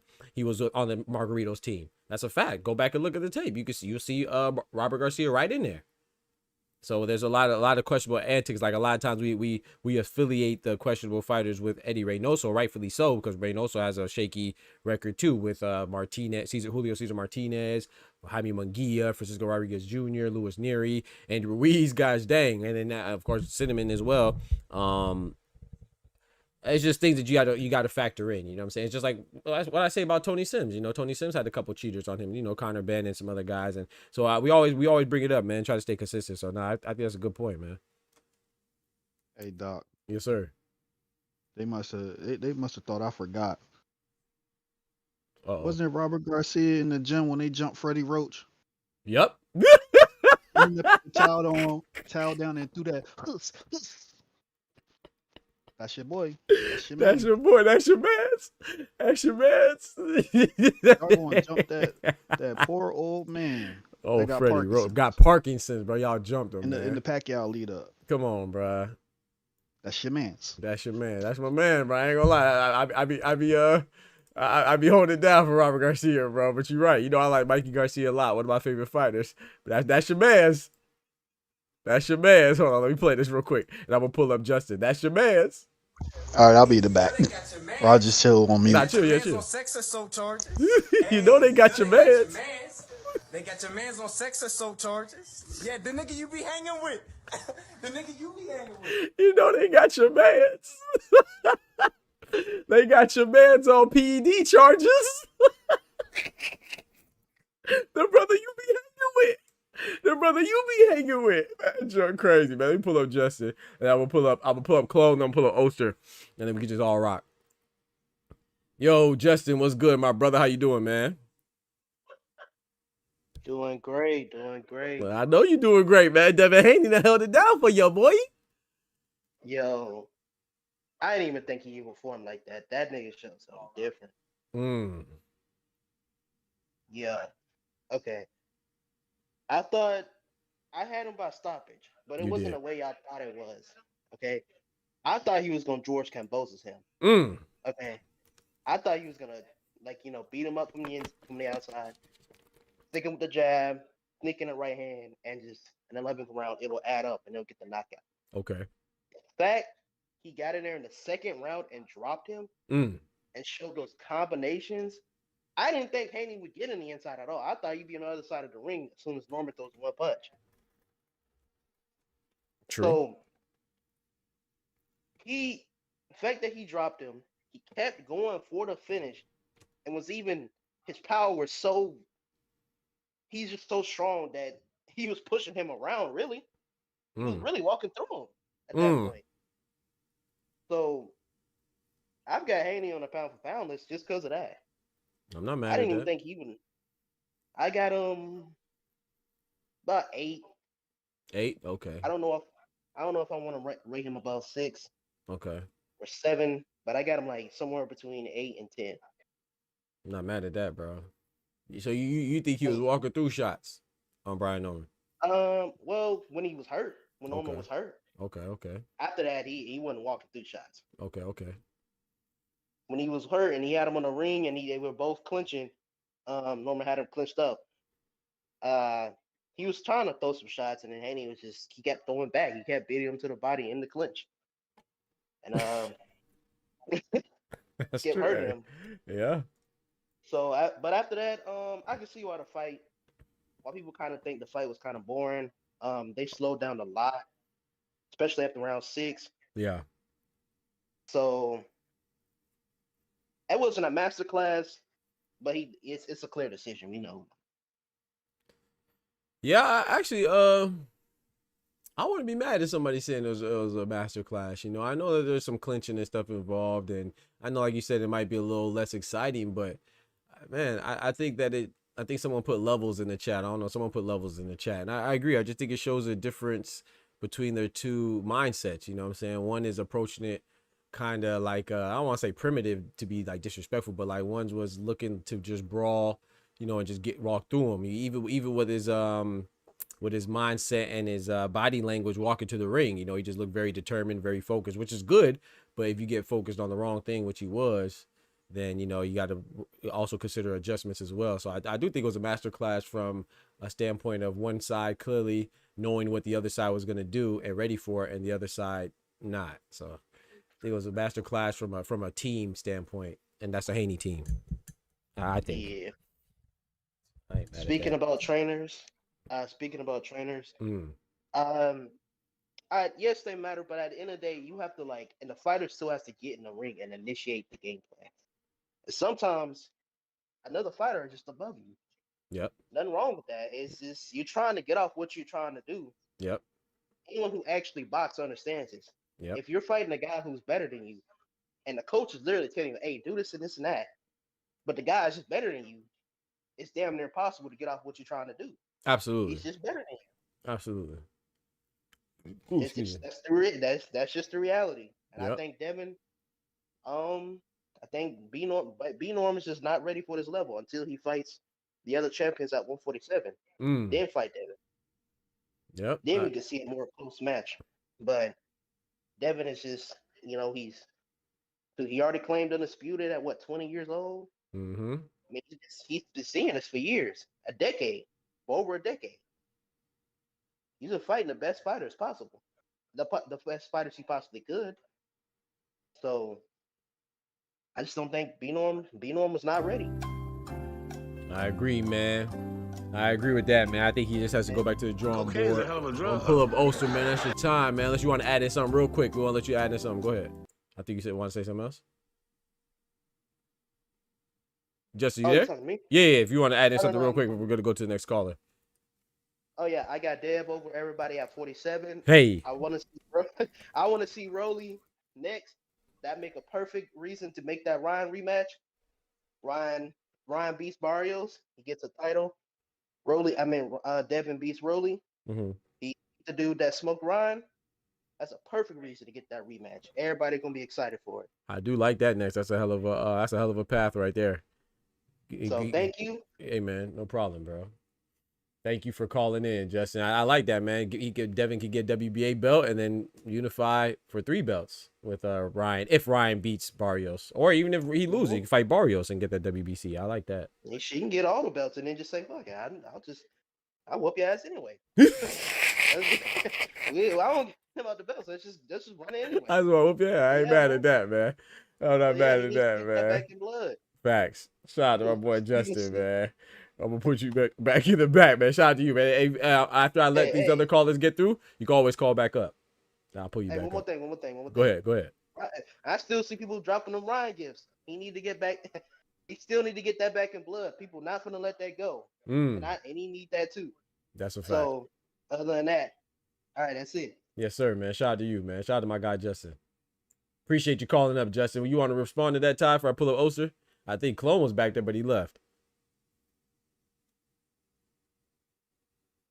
Up. Ty, you there? Oh, Ty's not there. I think that I think what Justin said was good, I'm gonna be honest though. I would love for Devin Haney to get it back in blood with Ryan. I don't think he has to. For me, I do agree with him because that's what people are gonna say, right? But I feel like if Devin doesn't stop Ryan, because people act like Devin got stopped by Ryan. It's crazy. People have revisionist history. They practice revisionist history all the time. But if Devin doesn't stop Ryan, even when he beats him, I don't think people are gonna. I think people are still gonna talk trash. Oh well, Ryan still dropped you 3. You know how people are, bro. So I feel like, of course, if it was me, I want to get it back. But as far as I'm just saying, if it doesn't align for some reason and he can't get it, I don't think that is a knock on Devin. You know what I'm saying? I don't think it, and I don't think history will remember it that way. I think right now the present will remember it that way because you got goofballs out there. But it's like Floyd, right? Floyd is way more beloved than now than he was when he was active. Muhammad Ali, the same thing, and that's a whole nother level of greatness. So I think that even though we were talking about it with Danny Swift Garcia, who was me and Pat, about him being a Hall of Famer, going back. In the moment, nobody really gave Danny Garcia too much credit for beating Eric Morales. You know what I'm saying? Anybody watch boxing, but going back now and looking at it, it's like, dang, he fought Eric Morales and he fought Then he fought Amir Khan. Then back to back. Then Zab Judah. Then you know what I'm saying. Then who else he fought after? Lucas Batiste. So that run was great. But if you look at where those fighters are at, like Zab Judah, Paulie Malignaggi, Eric Morales, you know that they're at towards the end of their career. But retroactively, it's going to look bad. I mean, it's going to look good in history. You know, so I do think that with Devin Haney, people are going to look back and say Ryan was a cheater, an unaccomplished cheater. The only time he looked good was when he cheated Devin Haney. I don't even think people are going to really remember Ryan, to be honest. I think he's one of those guys. He's like, even though he's popular, I mean, that's fickle, right? You remember people in history because of the records that they break, right? And it goes down in the history books.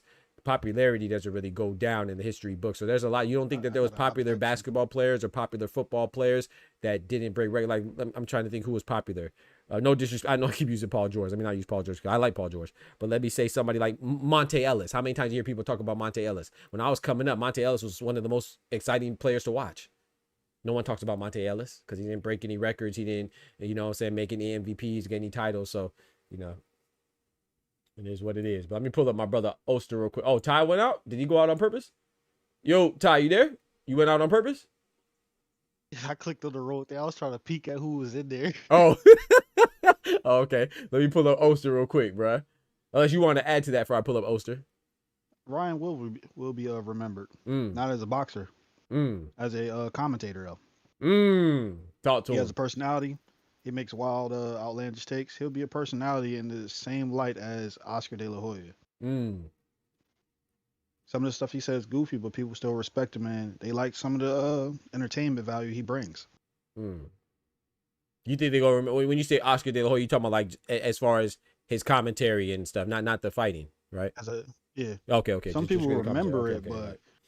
Oscar funny as hell on social media. Hell yeah, he is. I think As far as Oscar's the a build-up to beast. Fights, listen to him talk. And all Facts. that. Facts. Yep. Shout out to Fredo. Fredo said, I remember Warriors almost traded Curry. Yeah, because Curry was injury prone and they had Monte. Yeah, hey, they got to be thankful for that. Let me pull up my brother Oster, man. He said playing peekaboo on a pedal is crazy. Hey, Fredo funny, bro. Hey, man. Shout out to my brother Tufo in the building. Big member in the building. My brother Oster in the building. What's good, my brother? Shout out to O. Man, I appreciate you, bro. Thank you for the love in the chat, man, and the memberships and all that, and most importantly, the comment, man. Appreciate you, bro. Shout out to you, man. All day. Like I tell you, man, we win together, player. We win together, man. That's the only way we gonna win. You win, we win. Amen. We on the channel. That's what we do. That's how we grow, man. That's how we gotta grow. Every now and then, you got a couple of dollars, you know, put it to something. I appreciate it. You know what I mean? Put it something that you need an ROI from it. You know what I mean? That's Hey. why that's people. Put the little couple of dollars that you got. You know what I mean? Get an ROI. Don't bet on Norman and shit like that. That ain't ROI. You know Ain't no ROI betting on Norman. For those of you who don't know, acronyms, man, ROI is return on investment, man. He said ain't no ROI on Norman. Hey, man, chill on Norman, man. Go ahead, bro. That's crazy, dog. You know me. But look, listen. I'm not chilling. I'm trying to tell you, Todd, right? You know what I mean? I'm about to turn up. Happy birthday. Happy birthday. Whoop-de-doo. Hey, yo. You know what's the big question, though, Doc? The big question is, what's that, this bro? morning, how is everybody feeling this morning? I'm talking about the Haneys and the Normans. How they woke up this morning? You understand what I'm saying? How was they morning? Did they get to make coffee and talk shit? How did they morning was? If the father talking shit to the son right now, he might say, man, you set me up, man. You said I could beat that man. You knew that man was a master plan. Set me up. You know what I mean? You set me up, man. Don't be talking to me no more, man. I got the rest of this career. For real, man. You done made me lose my belt, man. I ain't got no belt this morning. I ain't no champ this morning, man. Ain't no Come champ on, this man. morning, man. That's man. You know That's a that hell of a thing to wake up on his birthday, bro. And I'm gonna say this though. You know, I agree with Oster 1,000%, bro. It's like that's a hell of a reality, man. We look at it as like, oh, it's just a fight. We make fun of one, but that's a hell of a switch, man. It's like anytime that you go through life and something happens and you just like, gosh, dang, bro, like something's just you on cloud 9 1 second, then all the way you at the bottom of the pit, and it seems like there ain't no bottom to the pit. It's a bottomless pit, you know. But I will say this though, shout out to Norman, keep your head up, because it could have been you on cloud 9 and Devin Haney in that bottomless pit. You know what I'm saying? And so I just think we have to realize that sometimes it's just that close. You see what I'm saying? And Devin Haney and Brian Norman both should be happy. Obviously, Devin Haney should be more happy. He should be happier. But it's like, hey man, Norman just got a fat ass check. You know what I'm saying? Your life has changed for the better. It's not all about the money, but money is important. It's a very important resource. Anybody that denies that, I'm not saying your world should revolve around money, but if you try not having money and see if it's good. You know, when you have money, you have a roof over your head, you have transportation, you have food in your plate. So he set up his family good with this move, and he's still an accomplished guy. You know what I'm saying? And it's his birthday. Yeah, thank God he made it to another day. But I know what Osha said, bro. You probably somebody looking at somebody sideways, man. I don't know, senior looking at junior sideways or junior looking at senior sideways. Somebody looking at somebody sideways. At least till tomorrow. You know what I'm talking about? At least till Monday. You feel me? I bet this morning, every morning everybody woke up, tapped on it. You know, you knock on your pop's door, yo. Get up, man. You know, whatever. Nobody knock on nobody's door this morning. I guarantee you that. I guarantee you that. Oh man, I will say this though. I feel like they have I would hope, you know, hopefully that's where senior come in, and you know, I feel like they have a strong bond. That's one thing I'll say. All Bill Haney, Devin as well. You know what I'm saying? I feel like, I mean, be honest, I feel like a year ago, was it last year? Devin and Ryan? I feel like a year ago, it was Devin probably looking at his dad like, you told me this was gonna be easy. You know what I'm saying? So I'm talking about prior to the PEDs now. I'm speaking prior. I'm talking about the morning after. That first week. Yeah. So I think that it's, you know, it is what it is, man. Just how it goes, man. Hopefully they're obviously Devin Haney and Bill Haney's bond, they survived it. And I think that Brian Norman Sr. and Jr.'s bond will survive it as well. You know, especially, you know, the PEDs that kind of made it a little bit more of an easier pill to swallow. I'm not talking about obviously, regardless of what people are saying, you know, that made it hard still because people are idiots. But as far as you knowing that it wasn't an even playing field, it's like, damn, I'm sure Devin Haney still feels like he should have won. You see what I'm saying? Like I said before, when it first happened, my bad, I'm gonna let you go. Oh, my fault. Right before when it first happened, I said Devin Haney. If you would have told Devin Haney that Ryan Garcia was on PEDs, I still think he thinks that he would beat him. You see what I'm saying? It was just a shocker, you know. So, but I'm not saying that he should feel like that. But no, he should feel like that because that's a warrior in you. But that doesn't mean that that's right. You know, you should never be on an uneven playing field, especially when it comes to something like this, where your life could be impacted, bro. Like chronically, terminally. Yeah. Like we've seen people with brain damage. We've seen people die. This is not fake, bro. This is real. So no, you should never go in there. It's like fighting somebody with a bat, bro, or something like that. You know what I'm saying? And you ain't signed up for a fight with a bat. You signed up for a fist fight, and you brought a bat. It's gonna change things. That don't mean you can't win. It just mean, you know what I'm saying? But go ahead. Oh, my fault. It's like you meet a chick. It's like you meet a chick in the supermarket. You're gonna get you some, you know, some little fruit and vegetables. You meet a chick and slide to the house, and don't use the condom. That's what it's like. Hey. So I mean, it is what it is. But what I'm saying, but the Dev, I want to give Dev for real. I want to give Dev all the props in the world. I'm talking about all of the props. I don't care what nobody talking about. They can talk what they want to talk because it's proven in the ring. That's where it's proven at, in the ring. So whatever they talking about, Dev, you can say whatever you want to say. I want to give this boy all the props like I give Crawford for real. Because, yo, he's doing the unbelievable. If you ask me for the pound for pound, if they go on by resumes, I think Dev should be number 2 or number 1. If you going by resume, what performance? Right now? I'm just saying, if you're going by resumes and performance, I don't think nobody in the pound for pound got a better resume than Dev, to be honest with you. Even Crawford. Oh shit! Anybody under 30, I got him. I'm just saying, resume based. If I'm like my pound for pound is different. If you go about my pound for pound, Dad will be nowhere in there. You know what I mean? My pound for, you know, I've been going by boxing. You know how I feel. But if we going by the way they go by pound for pound, tell me somebody in the pound for pound resume better than Dad. That's what I'm saying. You want me to answer? Oh, okay. Yeah. No, you can. I'm just saying. I could be wrong, but I'm just saying. No, it's your opinion. Hell no. How you wrong with your opinion? What Dev is doing right now, and Doc, I don't like Dev. This is wow. I don't like Dev, the way Dev fight. I honestly don't. But I respect the way this man move. Man, listen. My bad, bro. I respect. I'm laughing at Justin, bro. Justin said, okay, he glazing too hard. Let's keep it realistic. No. But that's what I was going to. No, before I read that, I was going to ask you. Shout out to my brother Anubis. What's good?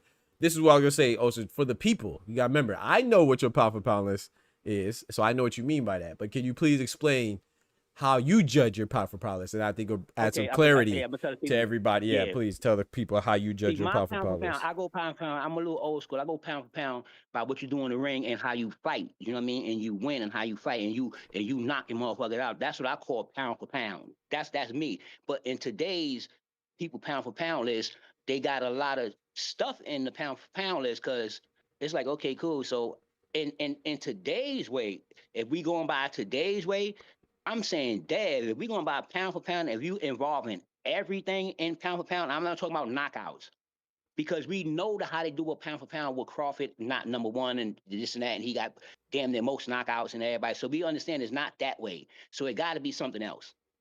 It got to be something else. So if it's like that to me, from my understanding of pound for pound today, I'm saying if you're going by resume base and what you're doing in the ring is what's making you pound for pound, there's no way in the world Dev can be damn near under 5. There's no way. It's just no way. I mean, if you look at his resume, unless I'm crazy, I gotta be losing my fucking mind here. And he just did some more unbelievable shit yesterday. He's stepping up doing this shit. He ain't doing it in his weight class. He came up to do it. If we put everything in a factor, and let's forget about the way people see Dev, what the perception they got of Dev already, because that takes away from what he's accumulating now. It takes away from it. People still knocking him. Yo, he just went in the ring, and everybody thought this man went in the ring as an undisputed, as an underdog. That's crazy. And dropped him. And then, hey, Doc, what people say, Doc? People say, yo, the first 2 rounds, you got to see who established the fight and see who put something down and get the respect. Dev did that. In the second round, he dropped him. He did that. Your niggas is still just letting that go. They take it as a regular win. This is not a regular win because Dev went in this ring and people thought he was going to be a Jin Suzuki. For real. That's what everybody thought. If he catch him with the left, Dev stood in the middle. He stood there. He didn't run. He didn't do no remaining. He didn't do that last fight at all. And he told y'all what he was going to do. He said it. He said, y'all going to see something. Watch. You think I'm playing with y'all? Watch. Everybody said him bouncing, was he being scared? Come on now. Now you talking. Come on now. Come on now. All that was wrong. Come on now. These niggas don't know shit about boxing. Come on They now. talking crazy. They talk from narratives. I'm trying to tell you. Dev did all that and then showed you. That what I agree. I would do with somebody if they not on PEDs. That I agree. I showed you. That Any I controversy agree. I got is somebody that had PEDs. It wasn't no regular controversy. No, he had PEDs. That's a factual controversy. Come on now. That's factual. Hold that thought. No, keep going. Keep going. Hold that thought real quick. I want to play because you just remind me of. I was about to go there. You went there yourself. Check this out. Look what I picked Brian Norman, chat, but I want to show y'all that I'm not delusional, bro. And I give fighters their credit. Look what I said. I literally people be thinking I'm a Devin Haney fan. I'm a fanboy or something like that because I talk real boxing, bro. Look what I said right here about him being shook. This is what people said. Check out my response to that. Him being shook and being nervous. There. And there's nothing wrong with that, right? Because I don't think there's anything wrong with their antics, right? But then Devin Haney gets up there and he's, doing a little gyration, moving around. And they said, oh, well, I think it's a little bit of nervous energy. Like, how is that antic moving around as nervous energy? I mean, maybe it could be, but could it be an extra aggressive when you're about to fight be considered nervous energy too or something bad? Or like, I just feel like sometimes we try to hyper analyze things so much because we already have a negative perception of the person or the thing that we're talking about. Like, I don't know if he's nervous. He might be nervous. I think he probably should be nervous because I have Brian Norman winning. But I don't think there's anything nervous about looking at somebody's eye, not breaking the stare and moving around. And he's kind of showing them like, hey, man, that's what I'm going to do. I'm going to dance around you like we kind of expect. So, I don't know, man. I just feel like they just go out their way to say something crazy, man, and then when there's enough stuff to actually be critical of, they find a way to say something positive. So, basically what my brother Oster just said, man. It's like, I saw that. I didn't think nervous. I was picking Brian. I picked Brian Norman. I didn't see nervous with that, bro. I thought that he was just showing them, hey, man, this is what I'm about to dance around you, bro. You standing still. You a killer, all this stuff. You stationary. I'm about to dance around you, show you that there's different aspects of boxing than just walking down somebody and punching on them. You see what I'm saying? Dub said gyrations is a pause. Yeah, we gonna pause that. we definitely gonna pause. Yeah, we gonna pause that, bro. No, did he? But yeah, I agree with that 1,000%, man. And I picked Brian Norman. I'm gonna be honest, bro. If I had to do it again, I'm comfortable with my pick. I would still pick Brian Norman. I'll just be wrong again. It's very few times that I'd be like, dang, I really messed up. I just picked the wrong person. You know, that happens. You know, shout out to Devin Haney. Devin Haney's a good fighter, and he deserves it, bro. I would say that for my pound for pound list, I wouldn't put, because you know I consider you consider performances, and I consider performances too, but I'm saying I consider accolades more than you do. So it's very hard for me to put somebody above guys that are current or recent undisputed. So I definitely have Devin on there, but mine is number 1 is Bud, number 2 Usyk, 3 in a way, 4 I probably have B-Vol, 5 is Bam. But I wouldn't be mad if somebody put in Haney over Bam, because Haney is a multi-division champion, former undisputed. But for me right now, I think Bam is just, and shame on me too, because I'll be lying if I said I'm not considering the Ryan fight. I shouldn't. But it's not really just considering the Ryan fight, but it's just everything with it. You know what I'm saying? The Ryan fight, then the Ramirez performance. I like the Ramirez performance. I could see past it, but at the same time, do have to acknowledge that it was a performance where he did what he had to do. It wasn't a performance that was like, oh man, it was super impressive. You see what I'm saying? Like there's a difference. Like I could appreciate it for what he did, and like Ty already articulated and highlighted that. I'm also disappointed in Jose Carlos Ramirez too. It wasn't like I'm just like, oh yeah, Devin Haney performed bad. No, Ramirez performed worse. He couldn't even cut off the ring. You see what I'm saying? It's more so his fault. You know, he didn't force Devin Haney to do anything differently. I thought Devin Haney won that fight for sure. I don't have any question about him winning the fight. I did not like the performance, but I could see that it was a good boxing clinic when he put on. One thing I will agree with Devin Haney, what he said, I don't have the same game plan for everybody I fight. I fight Regis Prograis different than I fight Ramirez. I fight Ramirez different than I fight Norman. I'm gonna fight Norman different than the next person I fight. So I like that as well. You know, it shows that their team is actually working. I cannot say at this point, and maybe Brian Norman will work on that. Hopefully so, him and Senior. I cannot say at this point that Brian Norman has even had to approach anybody differently. You see what I'm saying? Up until now, you know, and then he showed that I ain't gonna lie. I might be in the minority in this, but I do think that he turned up late. You know what I'm saying? I think that he, what I'm saying is I think that he adjusted. I do think that Brian Norman adjusted. I thought he was getting success, but it was too late at that point.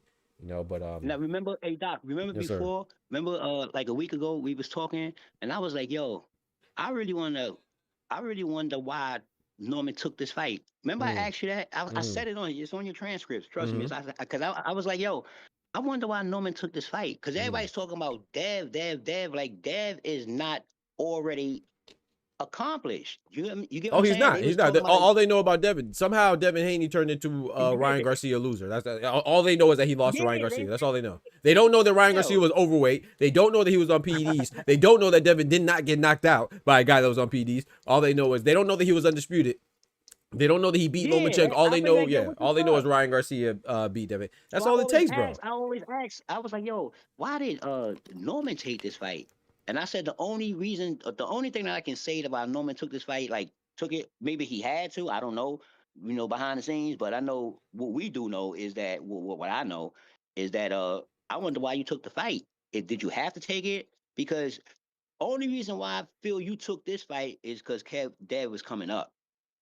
And you felt you already acclimated to this weight, you know, because people be caught up with that acclimated shit about the weight. They forget about walk around weight. They forget about what they was talking about yesterday, what Dad's talking about. He weight bullying. They forget all this. They forget all this. So he's actually at his weight. Like, hey, for real, people. All right. Huh? No, yeah, go ahead. Yeah. I feel what you're saying. When you hear when people talk, they like, yo, Dad weight bullying. He should be at this weight. So when he jump up, then y'all downplay him. Like, he's not supposed to be at the weight. When y'all was saying yesterday, this is one of the weights he's supposed to have been at a long time ago. So I knew that people, y'all just don't know shit about boxing. Y'all think y'all know. I mean, people think they know what they be talking about, but boxing is a chemistry. You got to put all this shit together because it's going to show inside the ring. You got to put all this together. You can't be underestimating and doing all this. So as we know now, Brian Norman came in there with the left hook, thinking that was going to work. Yeah. But he thought that about a real boxer, not the people you was in the ring with. That's why I say it's always your opponent. You can look good depending on who you're in the ring with. You can look excellent until you get in the ring with somebody. Then you can look like shit. It's facts. I guarantee you, I bet you it's some sad. Forget the Norman family. The people that bet on them, I'm telling you, man, they is sick today. They sick today. They can't believe this shit right now. They say Devin Haney, they can't believe it, Doc.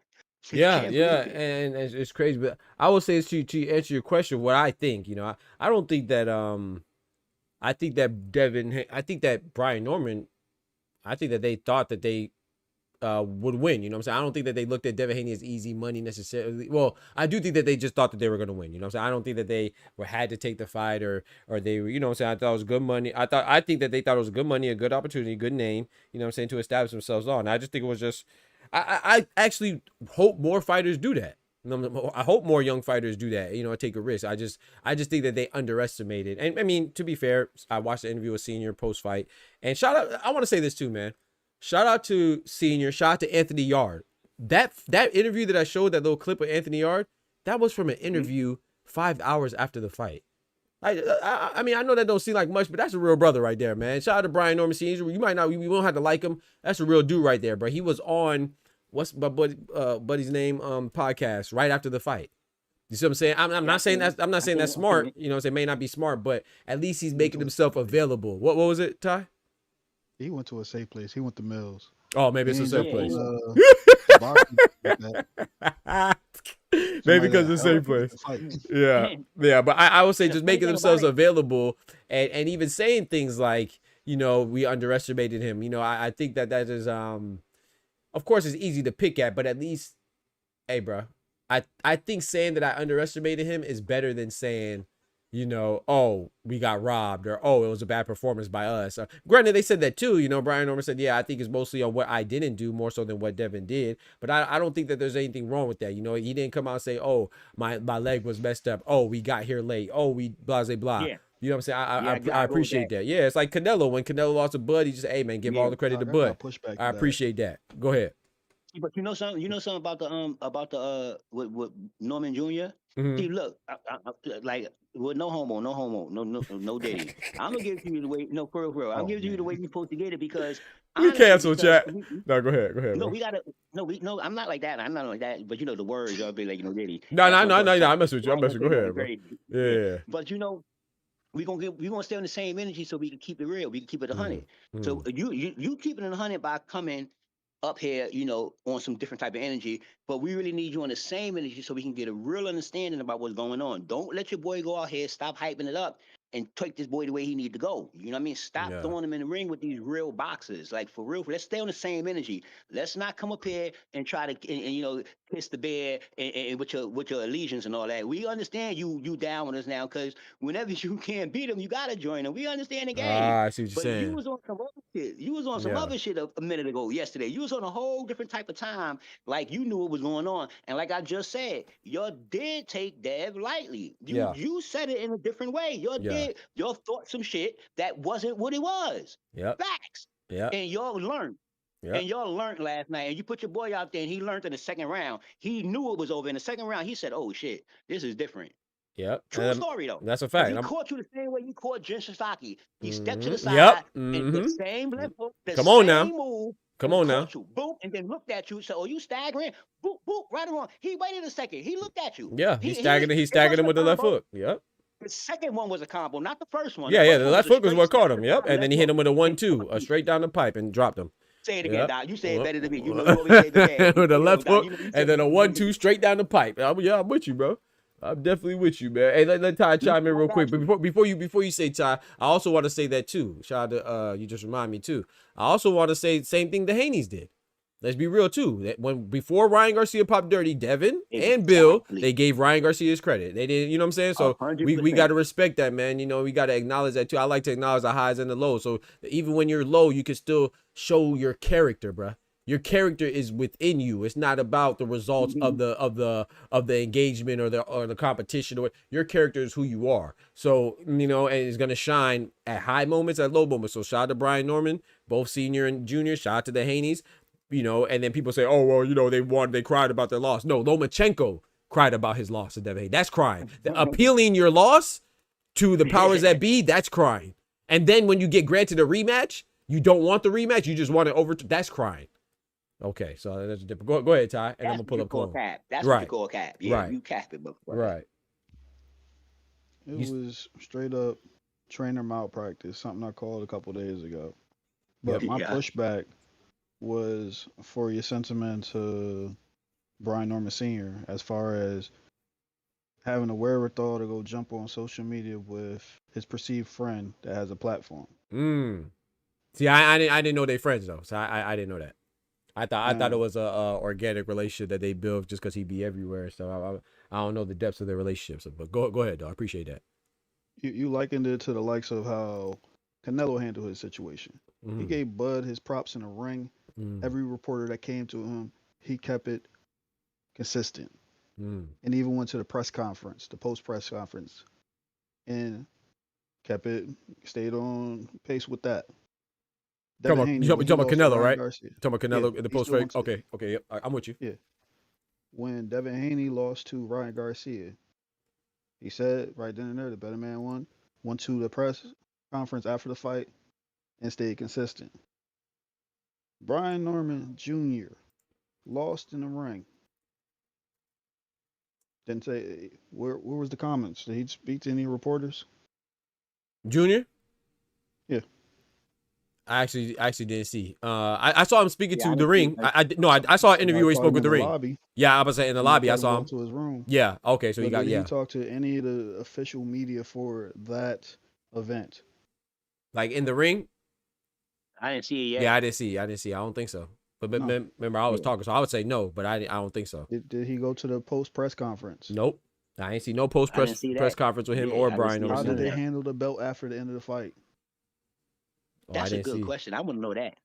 They ain't bring him the belt? They let Devin raise that joint in the ring, but did Devin leave with that belt? Nope. Was it the normal ceremony where you see the new champion give back the property of the former? Like Terrence Crawford did with Earl Spence? Bingo. That's something that you see in every fight. That's a fact. With the changing of the guard. Yep. Yeah. Well, I will say this though. I don't know if Puma and the reason why I'm bringing this, did Puma do that with Bam? I'm not sure. I'm asking. Yes. He did. Okay. Yeah. I was gonna say maybe it could have been something that of this particular promotion that they didn't allow. But if he did that and they didn't, then that's not good. You got to. And that's another thing too. That's another thing, Ty. And that's another thing that I say is that it's like it be. That's why I said I'm gonna keep you on the same energy. You know what I mean? That's why I said that because. In one scenario, and I'm glad this card proved a lot of shit. I can explain it. One scenario, somebody have a belt. Now you see Abdullah and Sam Noakes. They was fighting for a belt. Yep, the vacant. Yeah, that was a brand new belt that was brought out. Yeah. Yeah, they was fighting for a belt. So that's why I was saying. Pulled a Leo. Yeah, Angela Leo with Stephen Fulton. That you talking about? Yeah, because the belt that they were raised up, that wasn't Brian's belt. That was somebody else's. They had to present a WBO for him to raise and take pictures with. That's why I was saying that I know that with this one here, because I'm taking your belt, and this is about emotions. These niggas in their emotions though, for real. The Normans and the Haneys, this is like half emotional, half fight. You know what I mean? They in their emotions. So like you said about the belt, they probably didn't get a belt back. They probably. Yeah. I'm gonna pull up. I'm gonna pull up Clone. And to close off my statement, I likened it to how Leo handled it with Fulton. Yeah. He stormed out of the ring, didn't make his belt available, and act like a baby in the locker room. So all that fake humble stuff at the day after, how did you act in the moment? True. Yeah. True. Even your emotions. Yep. Shout out to what's the name too? I want to say to those of you that are new to the channel, I let the members chill for longer, but, you know, it's just something I can give back to them. So don't think that, oh, I don't like you or something like that. If you're new to the channel, when I put a time limit on, I put a time limit on the non-members, but the members can come in and rock. Usually, unless I'm have a lot of callers, you know what I'm saying? So these are all members, man. They hold me down. Shout out to my brother Clone in the building. What's good, bro? Why you disappeared earlier, man? I didn't think you want me to come in here and cook you for being wrong again. That's But what up, great. y'all? What up? I missed the fight, so I was really trying in. I was really calling in to get the rundown on like the card and everything. Cause Yeah. I looked at the highlights and Haney looked like he dominated majority of the fight. Not to me, but a lot of people think that. Though. I'm in the minority in that. I thought it was a pretty good fight. I thought it was a fairly even fight, to be honest. But I thought that Devin Haney did more than Devin Haney did. I mean, more than Brian Norman did. I definitely think the right person won for sure. But I didn't think it was like a wash. Huh? I thought it could. No. I thought it could have been a draw. I thought it could have been a draw. You did? Hell yeah. Bro, you know what's crazy? You know what's crazy? It's worse. Bro, it's worse. It's worse. I had a 114, 113 Norman. But the thing is, if you thought it could be a draw, then you had to have. Then Norman would have had to have like at least 4 rounds. Like I mean, talking about at least 4 rounds just for the draw because he got knocked down. Yeah. I had Norman winning the last 3 rounds. I thought he was coming on at the end. So what happened to the first 9? What you had him winning at the first 9 rounds? First, I had Haney up, I believe. The first 9. Let me see. Let me count. Let me see. 1, 2, 3, 4, 5. I had 5-4 in favor of Haney in the first 9. Oh, so shit. So your score would have been 7-5 on Norman? Yes, sir. Exactly what it was. I'll be right back. Oh shit, Doc. You can't judge my shit, Doc. You can't judge. I can't judge. You can't judge my shit. Yeah, wow, you can't judge my shit. I swear to God, you can't judge my shit. I had to close. What it called? I didn't want to get too loud. What you say? Sorry. What you say? Go ahead. You can listen. You could be my advisor. I'll give you that. You can't judge my shit. You can't judge my shit. Doc is wilding, bro. That's crazy, bro. Bro, you know what's funny though? One of the judges had it the same as me, but they had it for Haney though. 114, 113. I will say this too. I did have 2 swing rounds. I had the 8th and the 9th as swing rounds. I gave the 8th to Norman, and I gave the 9th to Haney. Yo, I looked at it. He tried to get Haney on the show, and he said no.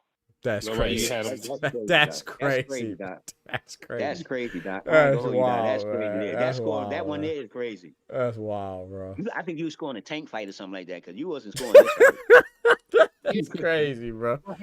That's crazy, man. It was a good night though, Claude. You can see the fights on YouTube already. Well, Norman and Haney. I don't know if anybody else is already on YouTube from the ring. They all on there. Are they all on there already? Okay. They all on there. They all on there. They Doc, the fight. When I told you when it's a fight card, the first fight go off. That fight is on YouTube while you're watching the second fight. Well, no, I'm talking about officially by the ring though. The ring had it on there already. Oh no, I was talking about the official run by the ring. Why you need the ring and you got all these bots out here posting? Yeah, facts. Yeah, facts. You don't need the ring, but I was just saying it's officially posted. But yeah, you definitely don't need the ring. I'm not trying to watch no bootleg. Yeah, it should be clean, man. I like the clean. Super zoomed in. Yeah, I need that 4K. Yeah, that's those should be clear. Those should be clear as hell. I be seeing people get beat up. Hey Doc, I be seeing people get beat up, punched all in the face and everything. I see all the punches and everything. It'd be clear to me. Shout out to Oscar. Oscar said the crazy stoppage as in bad. Vito looked good. Yeah, I didn't like the stoppage though by MoMA. And then Just Draw said, nah, that ain't it, Doc. But you see me though, when it's a close fight, bro, I don't really complain about the outcome because I could see that Devin. I'm not mad at Devin winning. I don't think it's Devin don't look like Devin don't look like he was even in the fight, and you had him in the draw. Right, because so in my opinion, so this is what I think, and I know Ty disagrees. We were talking about this yesterday. I thought that Devin did a lot of clinching, and I thought he did look like that. Yeah, and I thought Brian Norman was the one that was engaging. And I mean, I was rewatching it today. I didn't finish it though, but I thought some people were saying, like, I think it was Kendrick and I think it was Ty. He said that they were saying that Brian Norman was engaged. I don't think so. I thought it was Devin Haney. And then I was reading some things. Granted, I depend on my own opinion, not others, but I was reading some things, and now I know Devin Haney got a lot of haters, so I'm not saying that I'm right because they're right, but I've seen a lot of people say that they thought Devin Haney should have lost some points for excessively clinching and stuff like that. I'm not going that far. I don't think he should have lost any points. But I do think that I thought that he was engaged in a lot of the clinching. And I thought that he was after he dropped him, and I'll say like after the 4th or 5th round. No, I'll say let me look at my scorecard. I noted it down. You know I take notes. I would say like after the 6th round, that's when Haney started doing less fighting and more grabbing. I thought, but I'll go back and watch it. So a Ain't lot he of those. grabbing? Hell He yeah, got hell a yeah. knack for causing a clinch, kind of like All right, how B-Hop does, as far as throwing the punch, closing the distance, and putting your shoulder on somebody. Hey, you know what's funny forcing about them that? to hold you. I'm so glad you brought up Nah. B-Hop because I thought a lot of close fights, and when B-Hop's way, he lost because because of that. So I'm so glad you brought up B-Hop. Exactly. So maybe it's something with me that I just don't like that. You know what I'm saying? Don't like that type of fighting. So. Yeah, you maybe don't like that type of fighting style. Mm-hmm. I'll tell you this much: B-Hop did hold a lot. I Hell always yeah. said that Hell yeah, he held the most. If you had a statistic, if I was a YN, I put a holding statistic up, and he get the for holding for real, for real. Mm-hmm. Dev used to be like that, no lie. That's why I never liked Dev the way he fought. But in this fight here, this in particular fight, it was Norman. Did y'all see how Norman was running into Dev like a running back? He was running like he was a running back. yeah, he was misjudging his distance. I agree with that. I think we gotta look at the fight time with Doc. You gotta pull what you pull. I love it. Let's do it. Let's do I it. understand why Brian was doing that because he got tired of Devin darting towards his left. Well, Devin going to his right, which is Norman's left. Norman's left, yep. He got tired of that jab. Because he ain't have nothing to really get around that. Yeah. He couldn't get around that jab, Todd. You seen that jab? Todd, we gotta jab do it. and force me to turn. That's hard to deal with if you really ain't got the footwork. Hey Doc, we gotta pull you back. How you say, Todd? We gotta go back to the video. Todd, you know the film room? You gotta go to the film room, roll the footage. We had to take you to the video also because you was wilding the other day. But it's cool though. So it was good for the goose, good for the gander. We gotta take Doc to the clone his hair. film room. Yeah. Hey, clone. What Oster say about Floyd and McDonough? Bro, that fool Oster said he said McDonough won the first fight. He talking trash to me about having Brian Norman up by 1 point. Come on, bro. No, I mean it's Come cool. on, bro. Doc, they look, Doc. I said something. They proved me wrong. You said something. So we got to go to the film room. You couldn't even get that man a clean 4 rounds. Nah, not even a clean 4. We had to give him some screen. We went and watched it again. We went and watched it again 20 years later. You know what I mean? So okay, cool. It wasn't like yesterday. It wasn't no Brian Norman. Floyd. He got that round. It wasn't no Brian Norman. It wasn't yesterday. We talking about something that happened yesterday. We can go right to the film room on this one here. This happened yesterday. That happened 20 years ago. You heard me? Yeah, I feel that. I could have forgot something, Doc. I could have forgot something. You heard me? Yeah, I was on some bullshit. I feel that. Hey, players mess up too. We all mess up. I take my hit. It is what it is. We on Doc right now. I don't think I messed up though, man. I ain't gonna lie. I don't think I messed up, man. We gotta go to the film room. We gotta go to the film room, Doc. This I like how Doc Devin pulled that Denzel Washington. When he darted off to his right and Norman seen him pop up on his left, he tried to grab him. Yeah. He gave him you get your fucking hands off. Get your hands But it was like you said, Todd. It was like you said. Remember before the fight, and you was like, "Yo, Norman ain't got no footwork." Yeah, I'm telling you, it's a difference between athleticism and actual footwork. Absolutely. Educated feet is what you need. Absolutely. I'm trying to tell you. So who has educated feet? Who's an active fighter that has educated feet that's fighting a champion right now? That's who fighting who? Devin Haney. That's a champion right now. Other than Haney. Other than Usyk. Shakur Stevenson. Shakur. Yeah. Shakur. Crawford. Yeah. And you know who else got educated feet? Believe it or not, De Los Santos. De Los Santos good. I'm telling you, De Los Santos ain't no. Listen. On, man. We talking about champions though. That's why I put out Abbas. You said Abbas champion, got not good feet. champion. Shout out to Abbas Barral. Yep. Dimitri Bivol. I know good feet. T.O. got good foot movement, moving around. No. If you get it, T.O. has athleticism, not educated footwork. Okay. Yeah, T.O. terrible. So what's the distinguish? How do we distinguish between athleticism and educated feet? What's the difference? That's what I'm trying to. Because athleticism, if you just talk about like when they say running, like I don't think Devin, like that's why I didn't like what Eddie Hearn said about, and they try to say the Tom and Jerry stuff. Devin Haney was not running last night. You know what I'm saying? He was moving around and stuff. Running is just like. It's just I don't know, man. They gotta. I would say I don't. To be honest, I think that was footwork and lateral movement with him against Ramirez too. But I could understand if someone said that was running. But last night that was not running. You know what I'm saying? And I think that's the difference. Like people think, athleticism so you can move around a lot.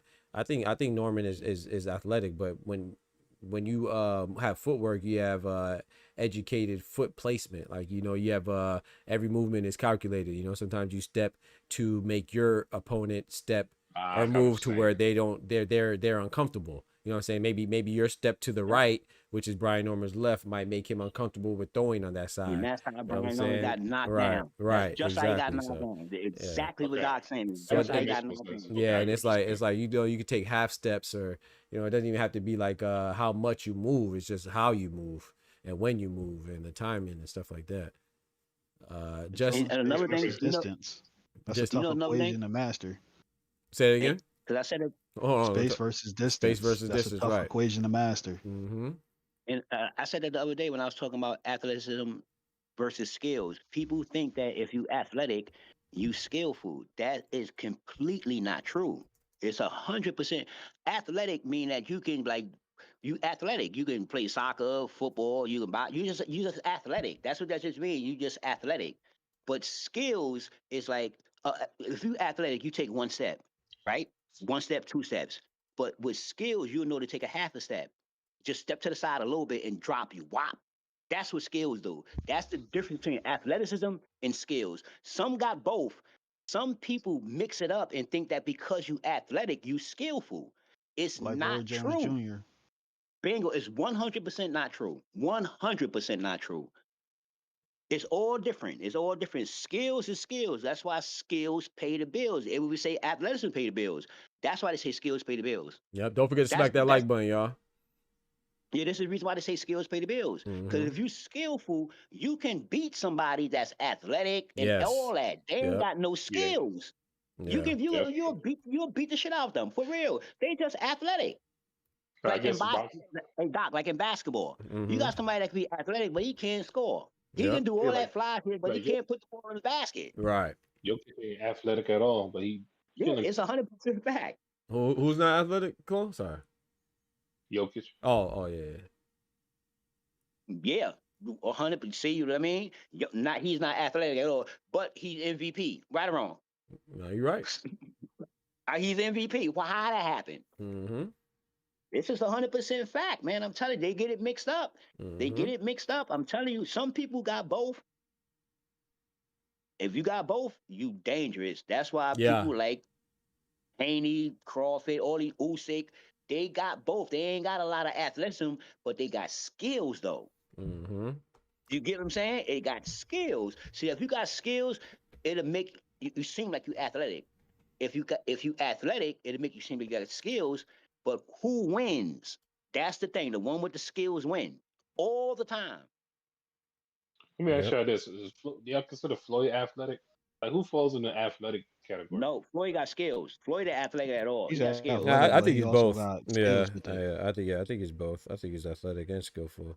I just think, you know, it's like I think Tank is also athletic and skillful. I think, like you said, I think somebody mentioned Shakur, Bud, but somebody who's just athletic, I think you already said it was like a good example for a champion is Tio. Like I don't think he's I don't want to say he's not skilled at all. I'm not saying he's not skilled at all, but his skill isn't something that like you really could point to. Yeah, it's based on his athleticism. Exactly. It's not something that you really like point to. It's based on his athleticism. You think that he's Huh? You wouldn't consider all boxers pretty much athletic though? I mean, you got to be pretty athletic to. Hell no. Hell no. You got stiff ass boxers. I don't think Tyson Fury is athletic. I don't think none of them. Let me give you somebody who's athletic. I'm trying to think from the card last night. I don't think David Benavidez is too athletic. I mean, he's good at. No, he's athletic. I take that back. He's athletic. His hand speed is crazy though. Yeah, that's what I say. I take that back. But that's not athleticism. That's not athleticism. Still, that's just something that you got. Athlete, you know. I mean, I think it's both. I think it's both a combination. But yeah, I kind of agree with Oster. But I do think he's athletic. Yeah, I take that back. I misspoke. He's not athletic. Is that athletic? Like, you know, you grow up. Some people could play. Like, all right, example, on professional level. You know how some people come to like say Allen Iverson. He was good at football and back. He could have went either way. You got some people that's an athletic. That's athletic, but he is skillful. That's what make him MVP of the league. It's not because he's athletic. It's because he's skillful. He picked the one that he's more skillful in that will work, and it's basketball. That's why AI is the way he is. That I'm just as an example. You get what I'm saying? I always said Kevin Garnett was one of the most athletic motherfuckers coming in coming into the NBA because he just had it all, but he's skillful too.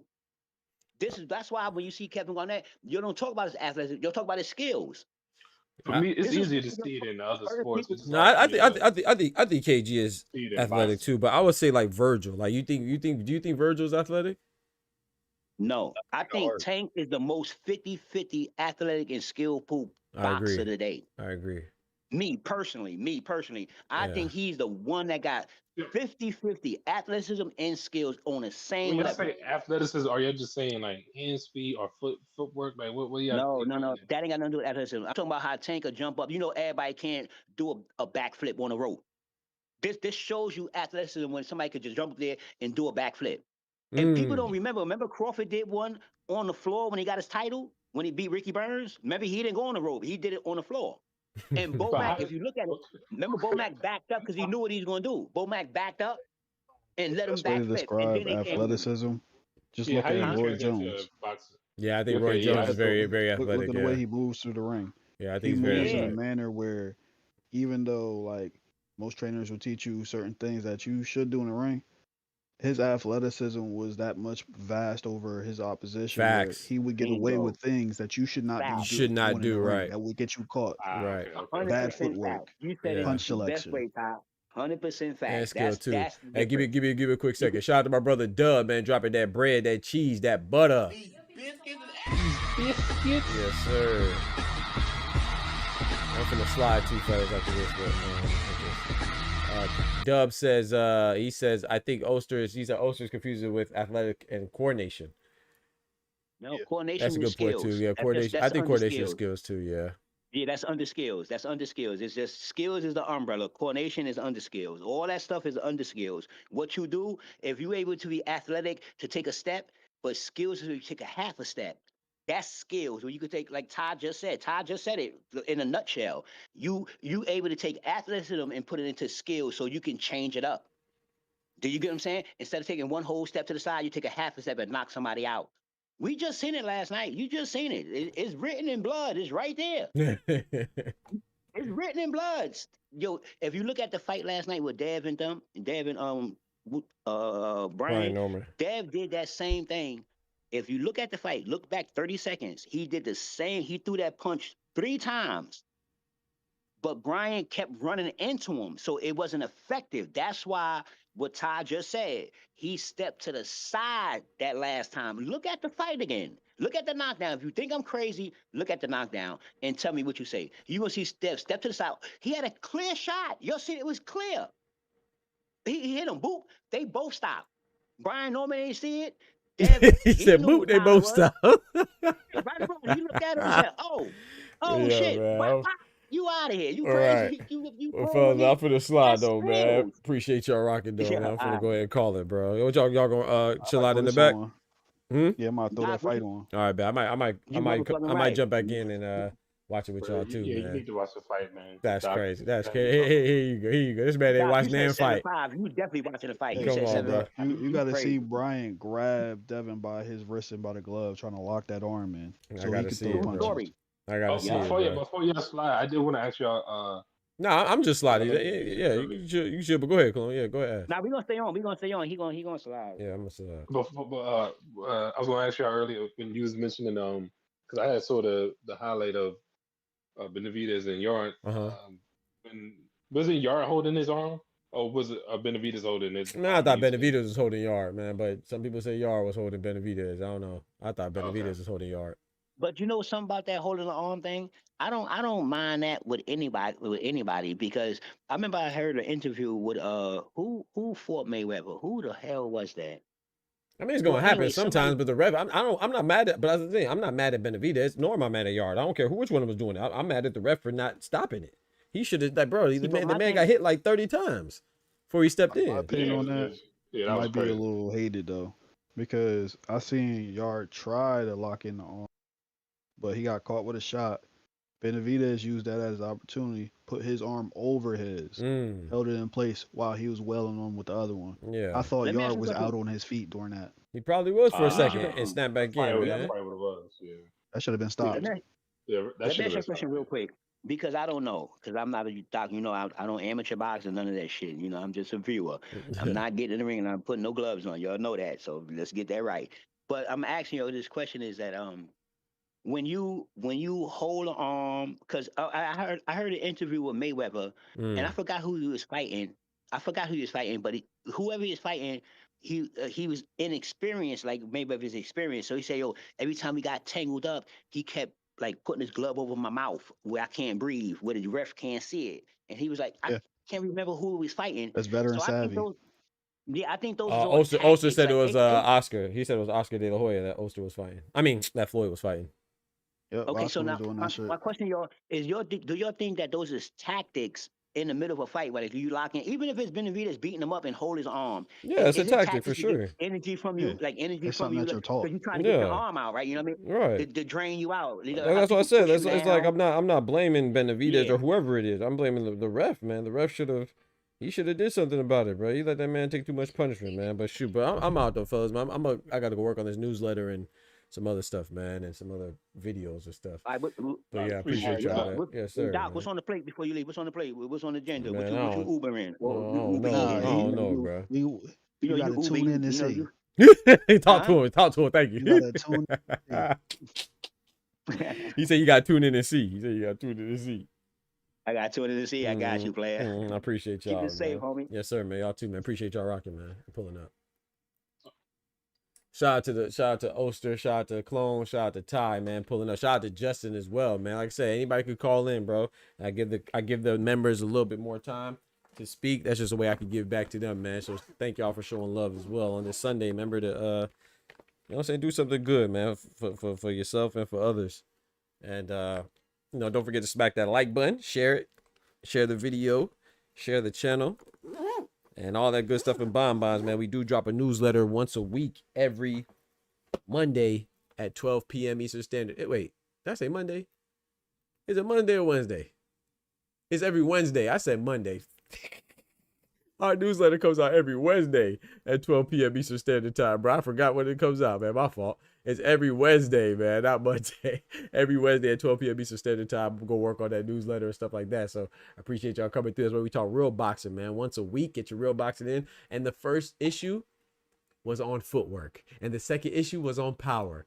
And I highlighted Devin Haney and Brian Norman, man. How Devin Haney could leave him potentially powerless, bro. I'm telling you, bro, we be cooking, bro. We be cooking. We talk real boxing around here, man. Not judging what they do over there. I'm just telling you, letting you know what we do over here. So I appreciate y'all rocking for real. Let me go through the love that we received today, man. Shout out to Oster for dropping the $10. Shout out to Dub for the gifted membership. Shout out to Oster for the 5 gifted memberships. Shout out to Dub for the $2. Appreciate the love. Shout out to everybody pulling up. Don't forget to smack that like button. But most importantly, remember, with God, we can do anything. Without God, we're nothing. Don't forget to tell somebody that you love them. The doctor's out. Peace. From the hood to college, both worlds they had to meet. 6 degrees between us, so cold, we're about to freeze. But we're Florida boys, hot takes, we bring the heat. We're moving the culture, the engineers to the streets.